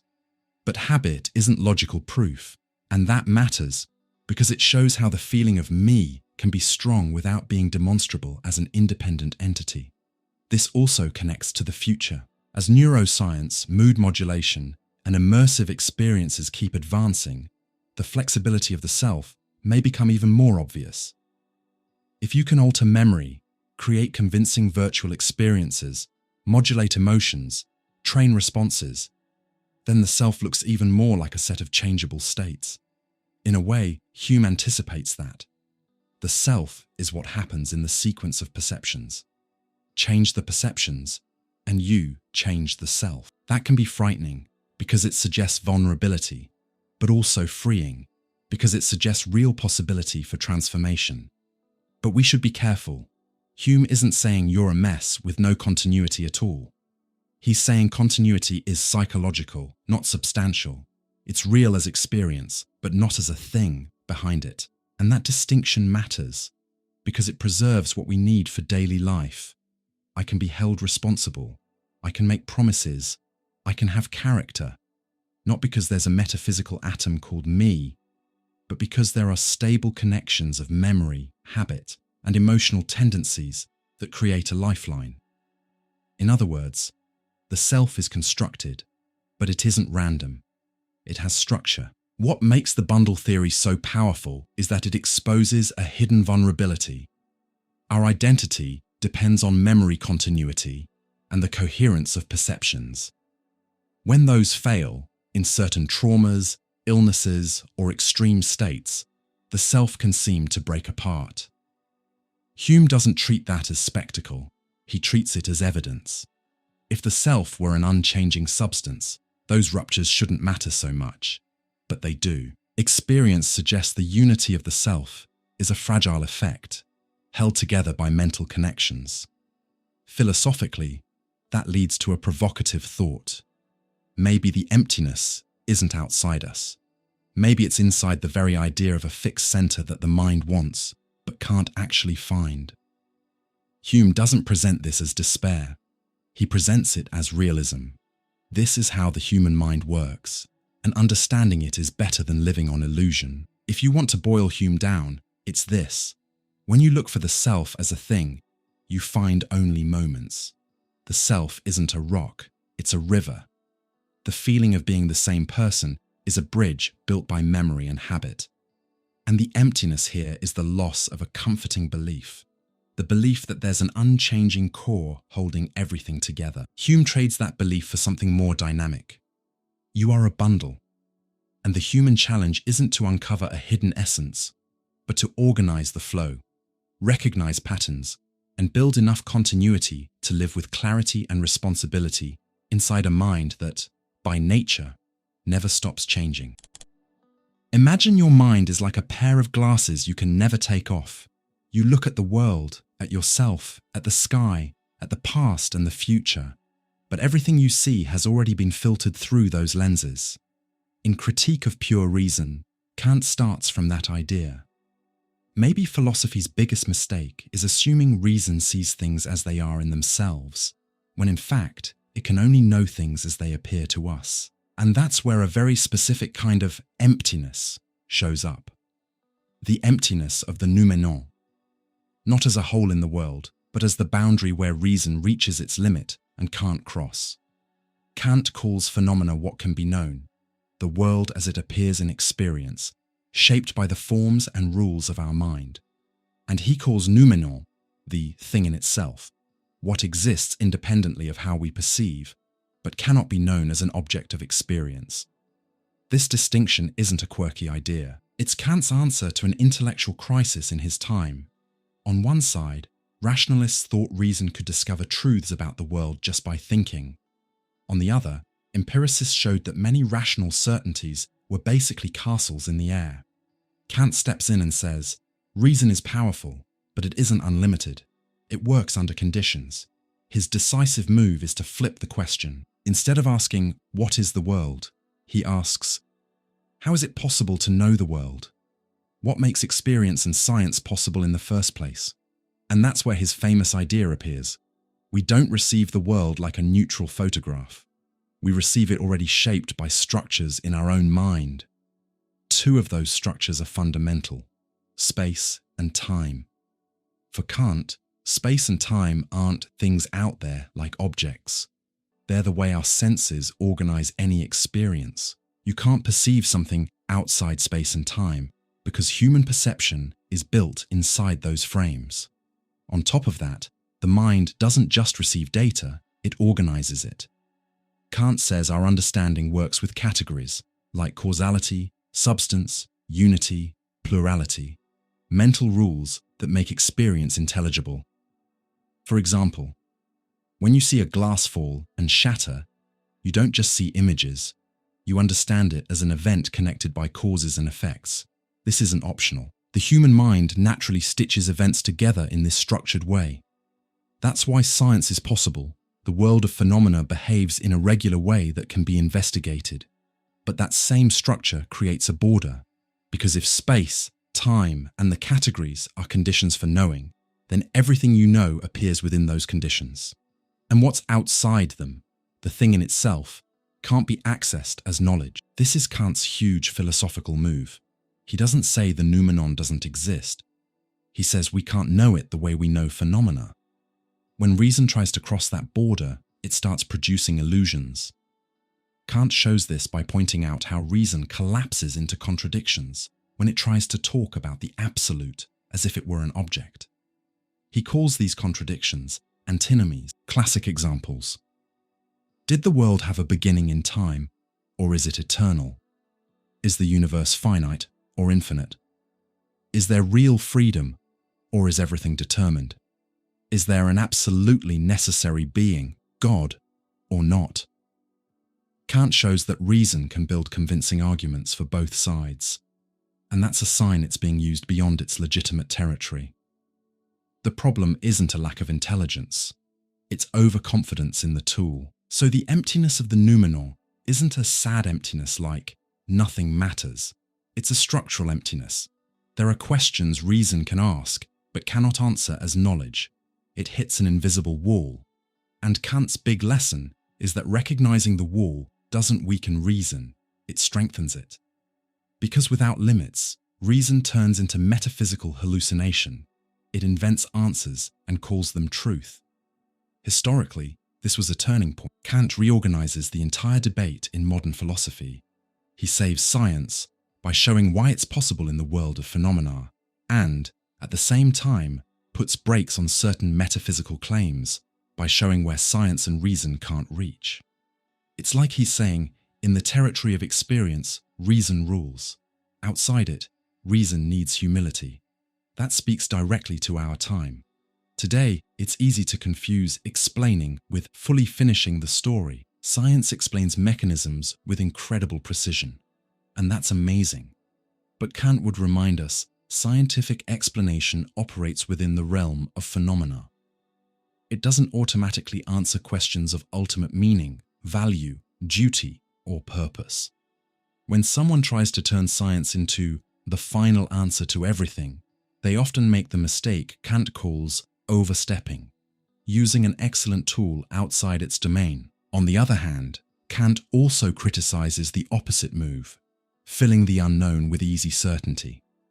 He doesn't give superstition a free pass. The fact that reason has limits doesn't mean any claim about beyond is acceptable as knowledge. It just means that the kind of certainty changes. You're not in the territory of empirical knowing anymore. And this is exactly where many people feel a modern emptiness.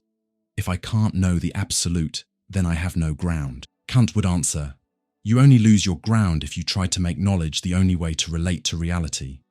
Kant even offers an elegant way forward. Even if we can't know the noumenal, it can function as a limit and as a guiding idea. In simple terms, certain ideas, like the world as a totality, the soul, God, don't become objects you prove the way you prove the weight of a rock, but they can still guide reason, organize inquiry, and give unity to the search. They work like a horizon. You move toward it, but you never hold the horizon in your hand. That's really helpful for the theme of emptiness. One reason life can feel empty is the expectation that everything must be captured by concepts and proofs. Kant says, no. The human mind needs meaning and unity, but that doesn't mean everything becomes scientific knowledge. There's a boundary, and recognizing the boundary can remove the panic from the emptiness. The emptiness of the noumenon isn't a denial of meaning, it's a warning about how we chase meaning. You can also feel how current this is in digital culture. We're surrounded by fast certainties, absolute opinions, sealed explanations, theory of everything, videos in 30 seconds. Kant would be a kind of antidote. He would teach people to separate knowledge based on experience, evidence, and method from speculation. When reason tries to go beyond what's possible, he wouldn't kill curiosity, he would discipline ambition.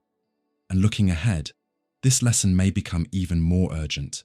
With AI, simulations, and increasingly powerful models, there will be a growing feeling that, if I have enough data, I know everything. Kant would ask a simple question. Does knowing everything about phenomena equal knowing everything, period? Even if you could predict behaviors, map brains, simulate ecosystems, there would still be questions of value, freedom, dignity, and obligation. And the temptation to reduce those things to statistics could become a new kind of illusion. Kant helps protect the difference between explaining and justifying, predicting and understanding, describing and saying what ought to be. But the most human part of Kant is this. He turns the limit into maturity. Immature reason wants to be all-powerful. Mature reason knows how far it can go, and because of that, it goes farther where it actually can. The emptiness of the noumenal is like the edge of a map. It's not that there's no land beyond. It's that you can't navigate it with that instrument. At the core, Kant is teaching a kind of intellectual courage.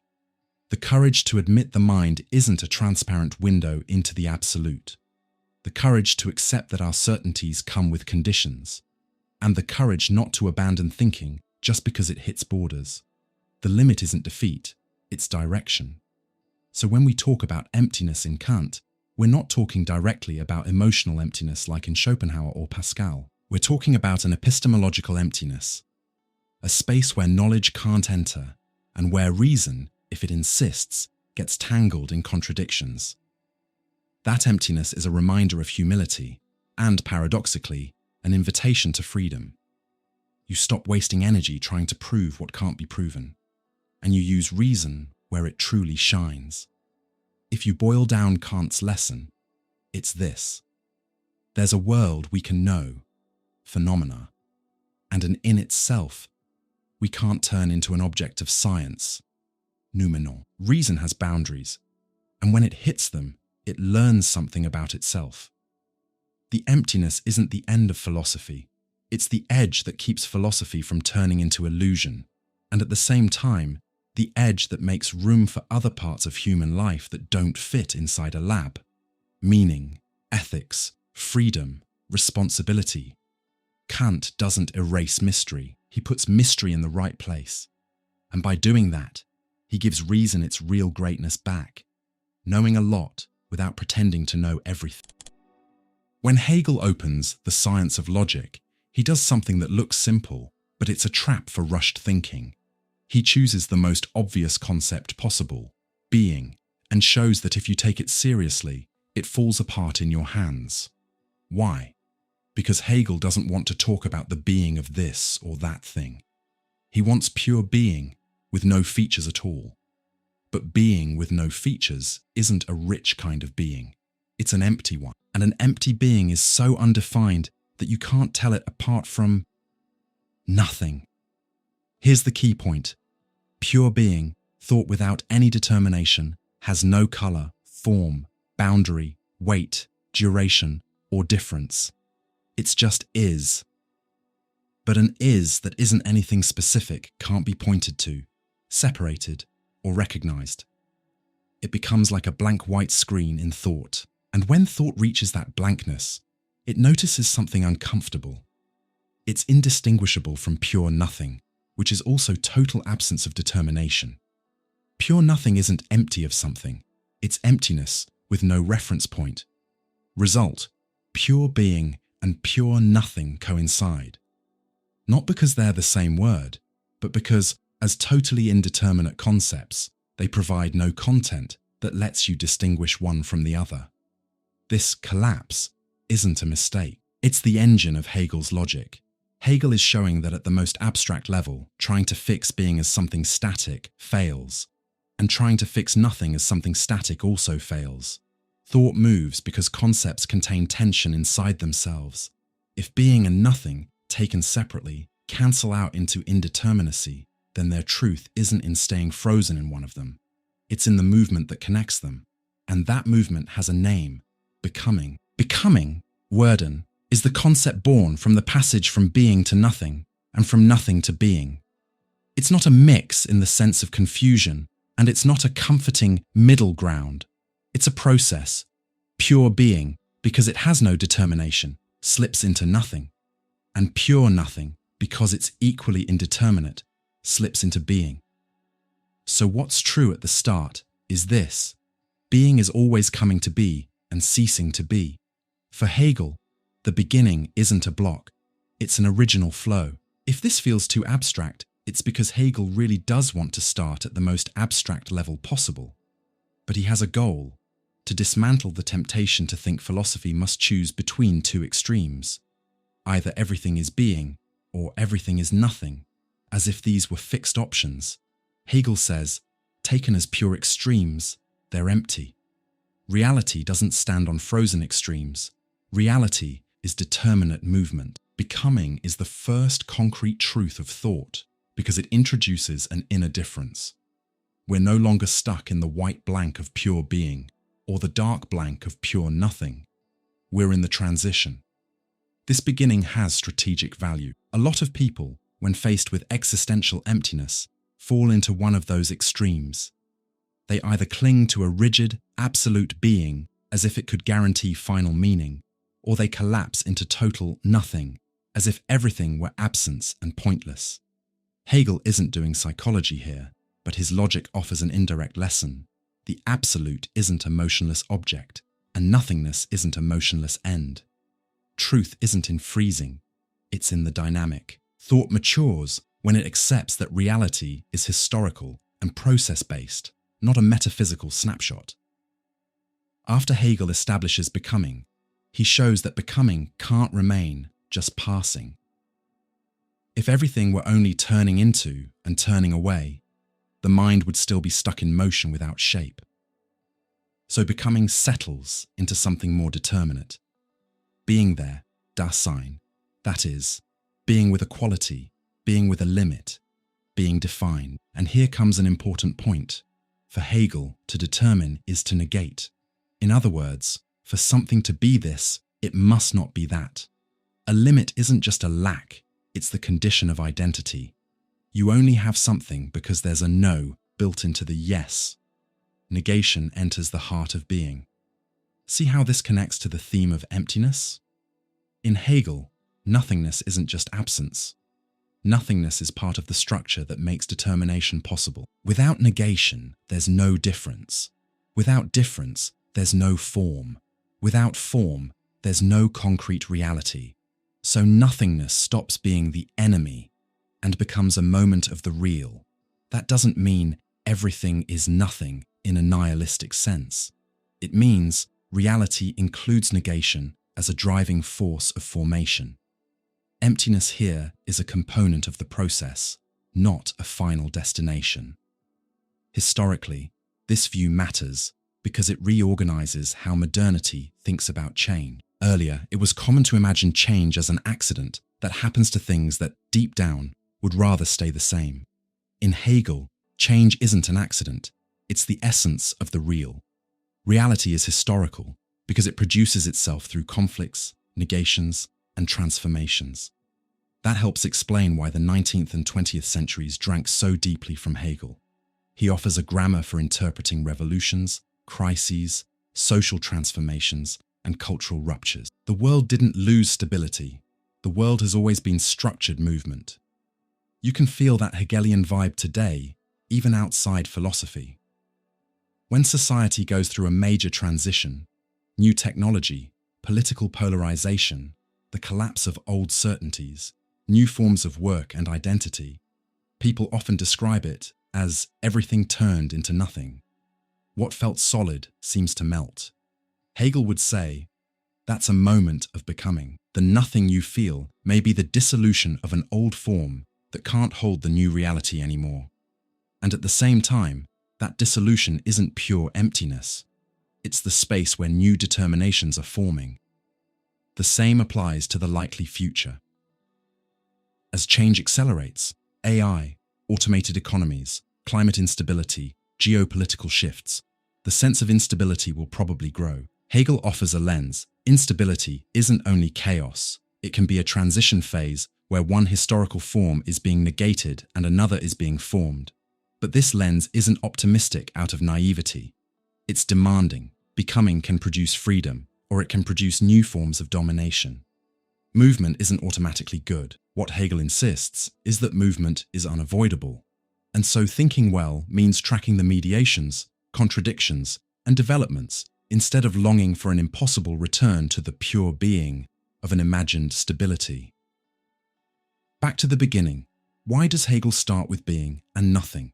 Because he wants to show that thought that tries to be absolute from the first word ends up empty. Pure being is too empty. Pure nothing is too empty. Reality begins when an inner difference appears, when thought accepts transition, when becoming is born. It's almost a lesson against intellectual impatience. If you try to start with finished answers, the world is this, you fall into abstraction. If you accept the process, the world becomes, you start touching something truer. And one detail matters. Hegel isn't saying being and nothing are the same thing in a shallow sense. He's saying that at the level of pure indeterminacy, they're indistinguishable, and that's exactly why thought must move forward. Real distinction appears only when there is determination. So the beginning is a kind of stress test.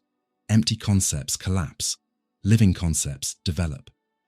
In the end, Hegelian emptiness isn't boredom, and it isn't cosmic silence. It's a conceptual emptiness that appears when you try to think the absolute with no content. And Hegel's way out isn't to fill the gap with beliefs or comfort. It's to recognize that truth is movement. Being and nothing aren't opposite destinations. They're moments in a process that produces concrete forms. Becoming is the first pulse of the real. An understanding that changes the question, is everything nothing? Into a sharper, more fertile question. How does being produce itself by passing through negation? For Kierkegaard, anxiety isn't simply fear. Fear has an object. You fear an aggressive dog, an exam, a concrete threat. Anxiety is different. It's an uneasiness without a clear object, a feeling of instability that shows up when you realize a dangerous truth. You are free. In the concept of anxiety, Kierkegaard describes anxiety as the dizziness of possibility. It's like standing at the edge of a cliff.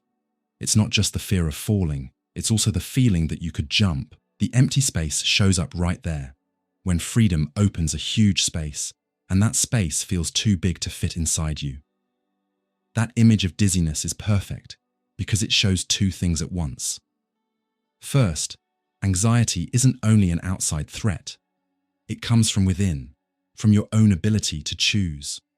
Second, it isn't entirely negative, because it reveals something essential about being human. Anxiety is the symptom of freedom. A being with no freedom wouldn't have anxiety. It would only have reactions. Only a being capable of possibilities feels vertigo. Kierkegaard was writing at a time when a lot of philosophy talked about human beings in general terms. Man, reason, spirit. He shifts the focus to the real individual, the person who wakes up and has to live. He wants to understand what happens inside the soul when it realizes it's standing in front of the possible. And he touches something that still feels painfully current. When you have too few possibilities, you suffer from lack. But when you have too many possibilities, you can suffer from overload. Emptiness isn't only the absence of a path. Sometimes it's too many paths, and that makes it impossible to choose without losing something. So anxiety is born from being able to be. And being able to be is ambiguous. It's promise and threat.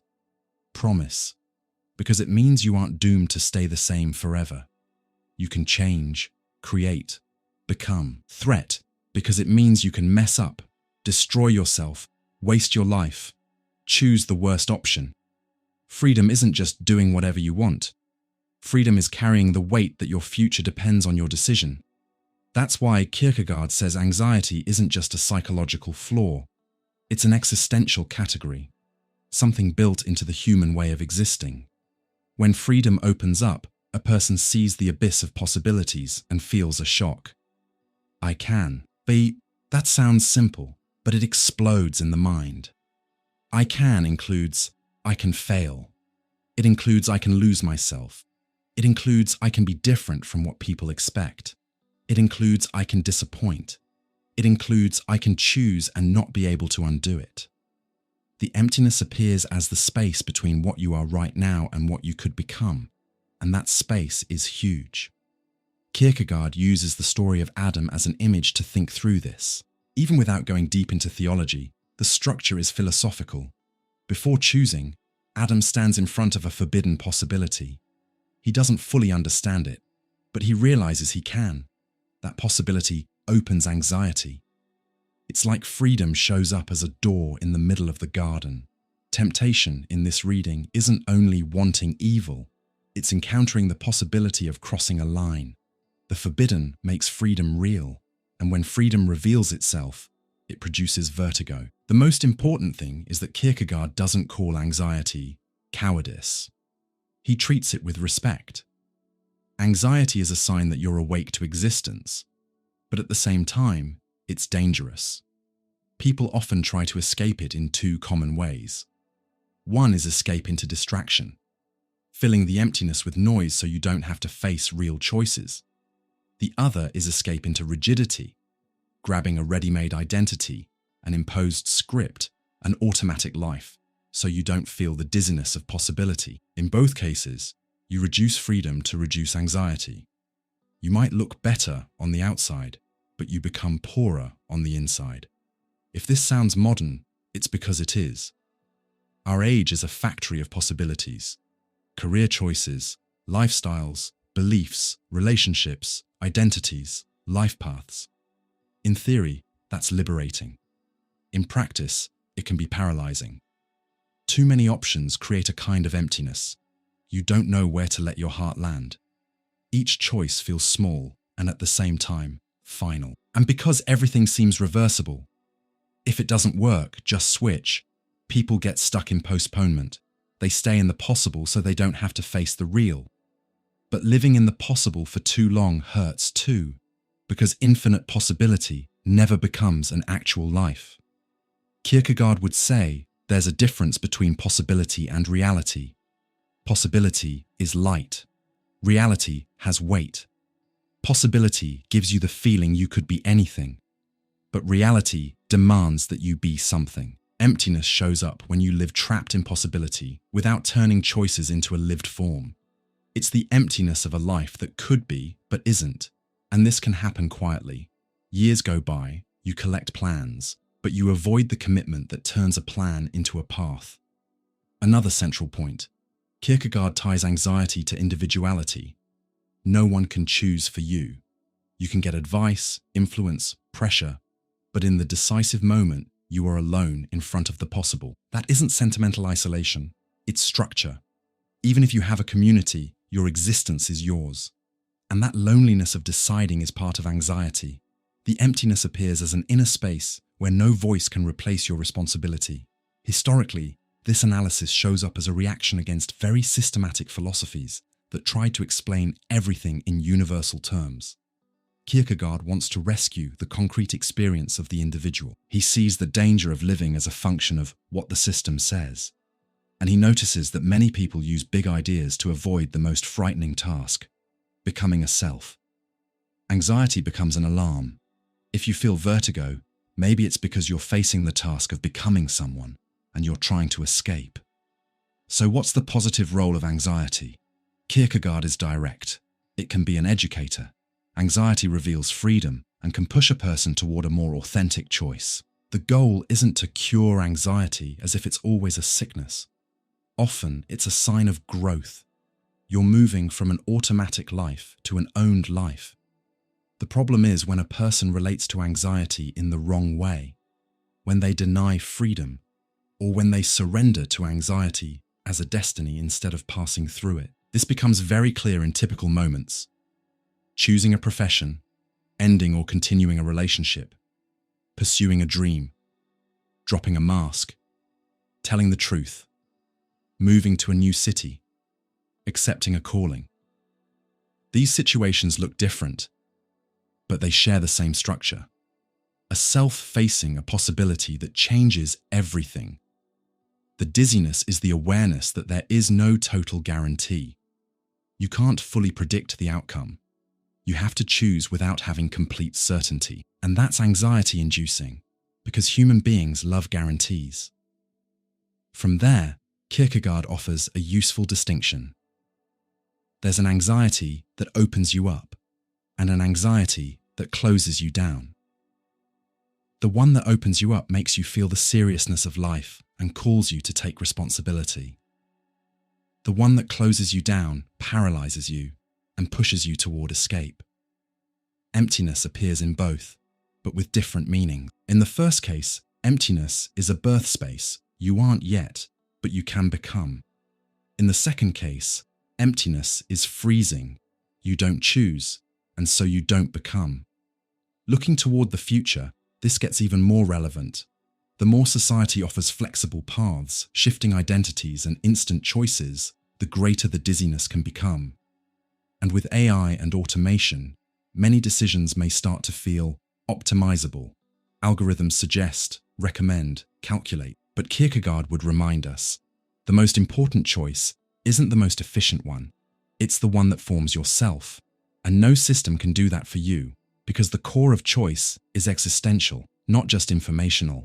The risk of the future is outsourcing freedom to escape anxiety, and then feeling a deeper emptiness later, because an outsourced life isn't lived from the inside.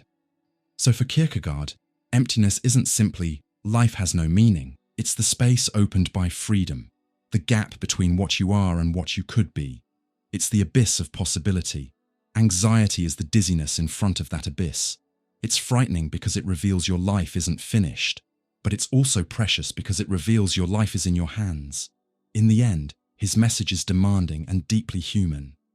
Don't treat anxiety only as an enemy.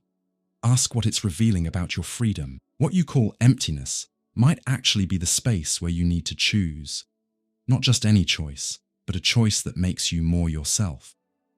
The dizziness of possibility doesn't disappear through distraction. It changes when you commit to a path.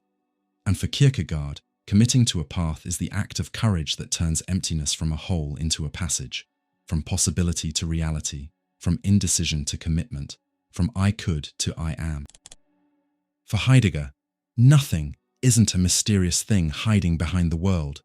It isn't a physical emptiness, and it isn't an abstract idea you can handle like an object. In What is Metaphysics, and in the background of being and time, the nothing shows up as an experience, and a very specific one, anxiety. But this isn't Kierkegaard's anxiety, tied to the dizziness of possibility. Heidegger's anxiety changes the way the whole world shows itself. It doesn't point to one specific problem. It does something more radical. It pulls you out of what feels familiar and reveals the being of things by contrast. Heidegger starts with a provocation that sounds simple. Philosophy has always tried to understand what is, but when it tries, it usually starts with things that already seem ready-made: objects, ideas, causes, laws. He wants to go deeper. What does being mean before any theory? And here's a key point. A human being isn't just someone who runs into things. A human being is someone for whom being matters. Heidegger calls this way of existing Dasein, being there. You are thrown into the world, living, dealing with things, worrying, choosing, being affected. And in everyday life, you almost never stop to think about that. You just function. In daily life, the world shows up as a set of tasks and useful tools. Your phone to talk, the bus to get somewhere, a classroom to study, food to stop hunger, conversation to avoid feeling alone. Things appear inside a continuous practical meaning. Heidegger calls this everydayness. And in everydayness, being stays hidden, because everything feels obvious. You live inside familiarity. This is just how things are. That's exactly why, when the nothing appears, it hits like a shock, because it breaks that familiarity. Heidegger's anxiety does exactly that. It suspends the ready-made world. Unlike fear, which has a target, I'm afraid of that thing, anxiety has no clear object. It doesn't say this is dangerous. It produces a total strangeness. Suddenly, what used to make sense doesn't fit anymore. Things are still there, but they don't hold you. It's as if the floor of meaning loosens, and in that loosening, Heidegger says, the nothing shows up, not as a physical whole, but as the experience that the whole set of beings, everything that exists around you, loses its power to grab you. This is subtle. In anxiety, the world doesn't disappear. What disappears is your automatic attachment to the world. You can't anchor yourself in things the way you used to. Everyday life stops feeling natural.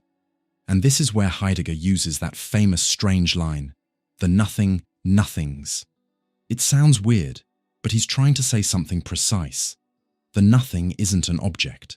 It's an event of revealing, something that happens when reality pulls back and shows another layer. In anxiety, you face the fact that things are, but they could fail to mean what they usually mean. You realize meaning isn't a label stuck onto the world. It's an openness you live inside.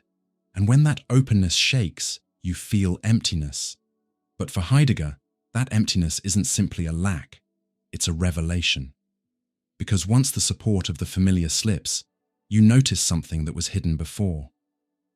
Being is not the same as beings. Beings are things, people, objects, facts, thoughts. Being is the fact that all of this is, and that is usually goes unnoticed. Anxiety loosens your grip on beings and makes the question of being appear by contrast. That's why Heidegger says the nothing reveals being. The nothing opens a space where the question, why is there something rather than nothing, stops being a distant curiosity and becomes an inner echo, not a textbook question, but an existential vibration. What supports the fact that I'm here at all? This has a strong emotional tone. Heidegger calls it not being at home, Unheimlichkeit, a kind of deep estrangement. It isn't just, I feel bad. It's, the world that used to feel like home suddenly feels strange. And there's a human detail here. Most of the time, we try to cover up this not being at home with distraction, routine, quick answers, noise. Heidegger isn't moralizing, he's observing. Everyday life has a built-in tendency to cover over the abyss. Anxiety breaks that cover. In Being and Time, this connects to the idea of authenticity. Heidegger doesn't mean authentic as in nice or honest. He means a way of existing where you face your condition instead of dissolving into what everyone does. In ordinary life, you're guided by what people do, people think, people expect, the impersonal they. You become one more piece in the flow of opinions and obligations. Anxiety can break that trance because it throws you back onto yourself. When the world stops holding you up, you're left with your existence, bare, with no excuses. This is where Heidegger touches something many people feel but don't always name. Emptiness isn't only a lack of things, it's a lack of a stable ground of meaning. You can be surrounded by stimulation and still feel like nothing holds. Anxiety reveals that meaning is fragile because it depends on an existential openness, not just on objects. And once you see that fragility, life gains a different seriousness. Not a gloomy seriousness, but a real one. I am here, and this isn't guaranteed by anything I control. Heidegger also connects this to finitude. He links anxiety to facing the limits of existence, not as a dramatic scene, but as a structure. Your life is finite, so every choice has weight. Finitude isn't a side detail, it's what gives being urgency. Without limits, everything could be postponed forever. With limits, time becomes yours. And this changes emptiness. Instead of being a hole that drags you down, the nothing can become what wakes you up to the value of existing. Historically, this way of thinking grows in a century full of crises. Wars, collapsing certainties, technological shifts, a sense of displacement. Heidegger isn't giving a political commentary here, but the spiritual atmosphere matters. Modern life can be very functional and very explained, while still feeling hard to live from the inside. Anxiety shows up as a symptom of an age where meaning becomes a tool and loses depth. Heidegger's nothing, then, isn't just an idea. It's a philosophical response to a world trying to force mystery out of existence. Today, this reading almost feels unavoidable. We live in a culture that offers endless, ready-made meanings, but rarely offers a foundation. You can fill your whole day with tasks, content, goals, and still feel a strange emptiness at night, not because you lacked activity, but because you lacked presence. Heidegger would say, this happens when you live only at the level of beings, things, without touching the question of being. And when the question of being doesn't show up, life turns into non-stop functioning. Anxiety, when it arrives, breaks the functioning and forces a question no one likes. What am I doing with the fact that I exist? The future may intensify this even more. With more automation and more technological mediation, there's a risk the world becomes even more operational, more efficient, faster, more predictable, and at the same time more shallow in an existential sense. That can increase a kind of diffuse anxiety, not from a lack of options, but from too much outside control and a loss of inner life. Heidegger would be a warning. If the world becomes nothing but a stockpile of resources and stimulation, being gets hidden. And when being gets hidden, emptiness grows, because humans don't live on usefulness alone. The most decisive point is this. For Heidegger, the nothing isn't something you observe from the outside. It's something you pass through. It happens when the familiar world loses its grip, and in that retreat, being appears as a question. That changes how you face emptiness. Instead of treating it only as an enemy to numb, you can understand it as a moment when life is calling you to a deeper level of contact with existence. That doesn't mean romanticizing anxiety. Heidegger isn't selling suffering. He's describing a structure. Certain moods reveal parts of reality that comfort hides. Anxiety reveals that the world isn't just a pile of things. It's a horizon of meaning you're thrown into. And the nothing reveals that this horizon isn't guaranteed by objects. It's opened by existence. In short, the nothing in Heidegger isn't emptiness as a thing. It's emptiness as an experience that reveals. In anxiety, beings pull away, the familiar loses its firmness, and you face being as both a problem and a possibility. It's a shock because it removes the automatic flaw, but it's also an opening. You stop living on autopilot and run into the quietest and most decisive question of all. Not what exists, but what does it mean to be? Parmenides is the kind of philosopher who won't let you use words as if they're harmless. He takes the idea of nothing and asks, what exactly are you saying when you say nothing? In On Nature, in the fragments that survived, he defends a claim that sounds simple but causes an earthquake. Non-being is not. And if non-being is not, then nothing can't be thought, can't be said, and can't be used as an explanation. Because the moment you try to talk about nothing, you're already treating nothing as something, and that's a contradiction. The foundation of his argument is radical. Thinking and being go together. Whatever can be thought is in some way being, and what is not can't even be thought in a coherent way. That's why Parmenides separates two paths, the path of is, being, and the path of is not, non-being.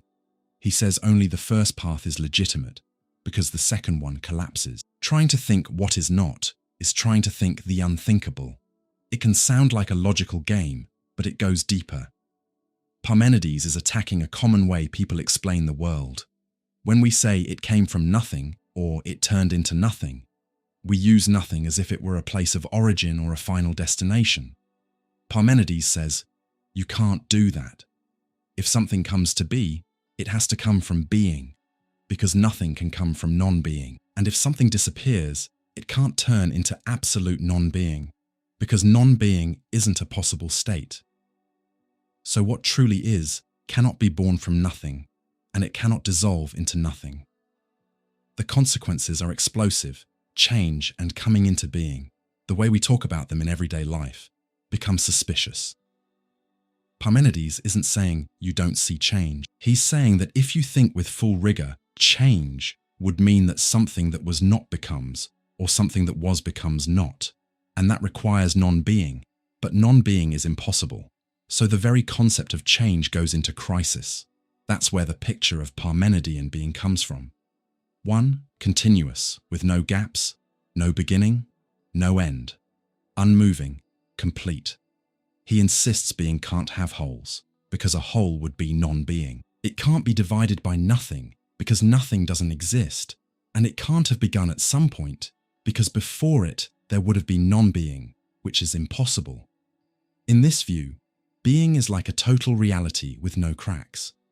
What makes Parmenides so important is that he forces philosophy into a conflict.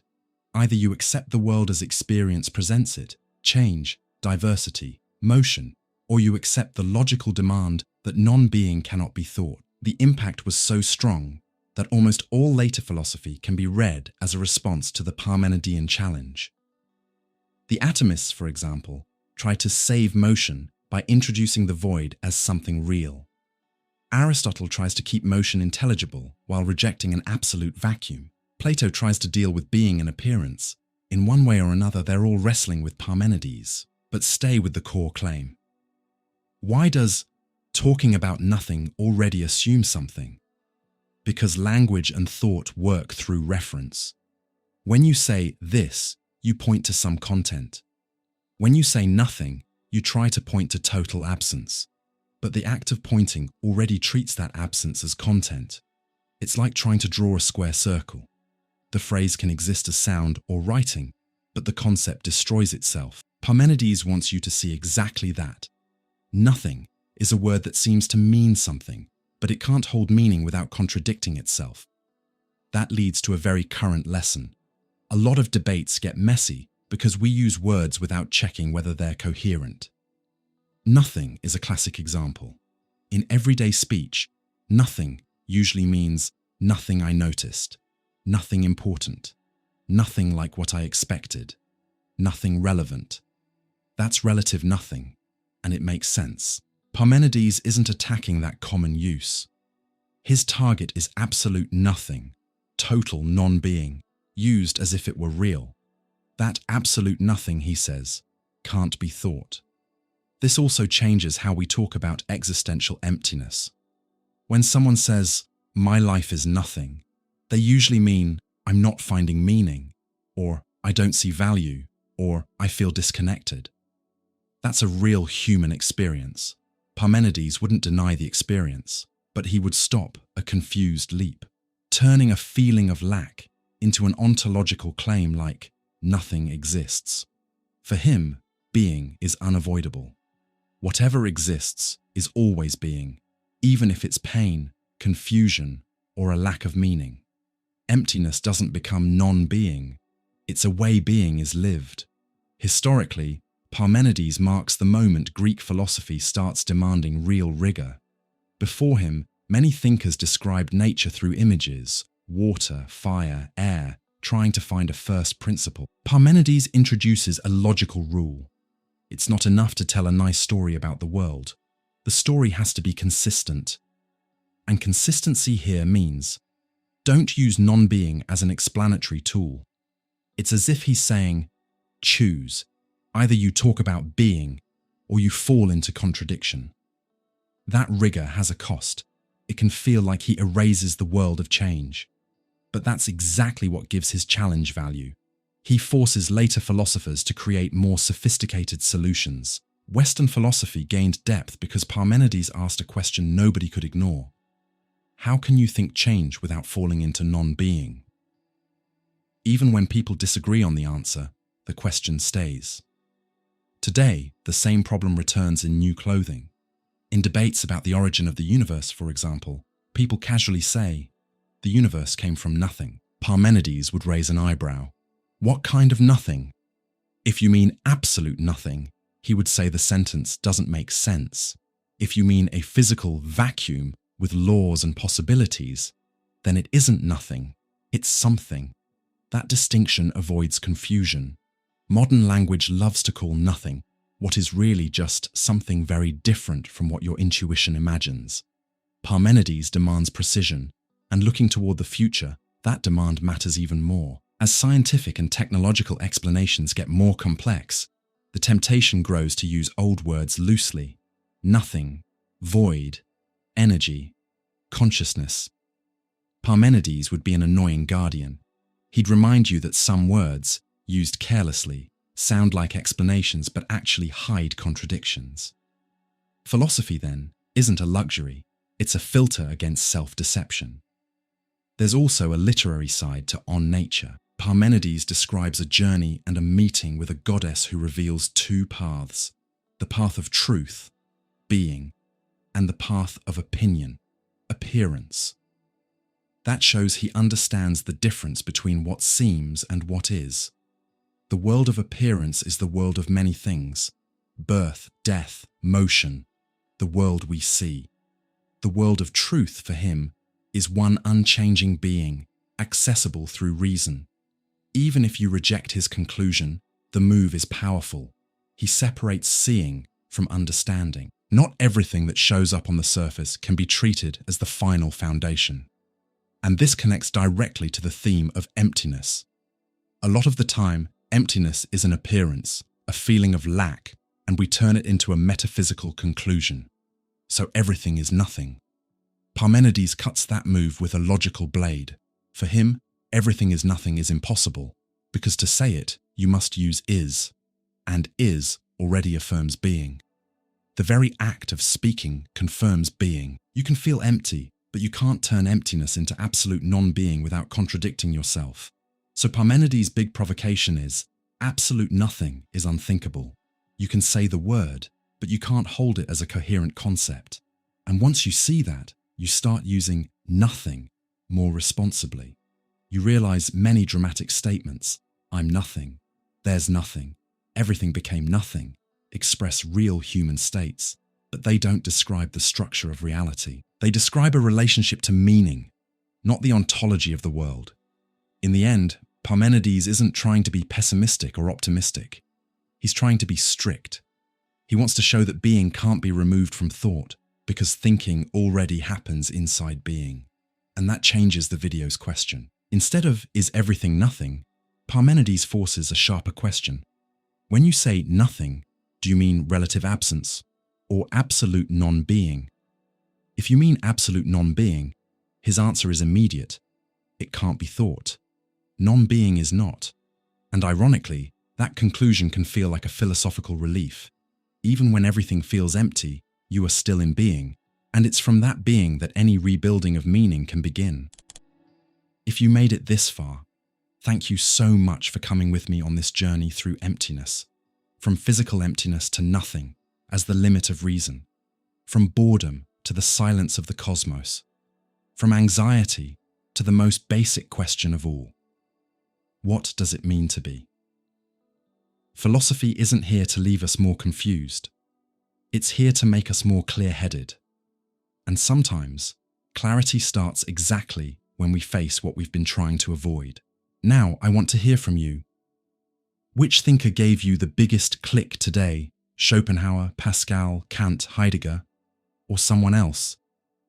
And more importantly, what kind of emptiness shows up most in your life? The emptiness of boredom, the emptiness of too many possibilities, or the emptiness of meaning? Drop a comment below because I read them, and it also helps the video reach more people. If this helped you, subscribe so you don't miss the next videos. There's a lot more philosophy applied to real life coming soon. Hit like because it tells YouTube this video is worth recommending. Share it with someone who's always thinking about these things, or someone who's been feeling empty and doesn't even know where to start. And if you want to keep going, stay here on the channel and watch the next video that pops up on your screen. I put together a follow-up that connects these ideas to the world we're living in right now. Thank you, seriously, for being here. I'll see you in the next one.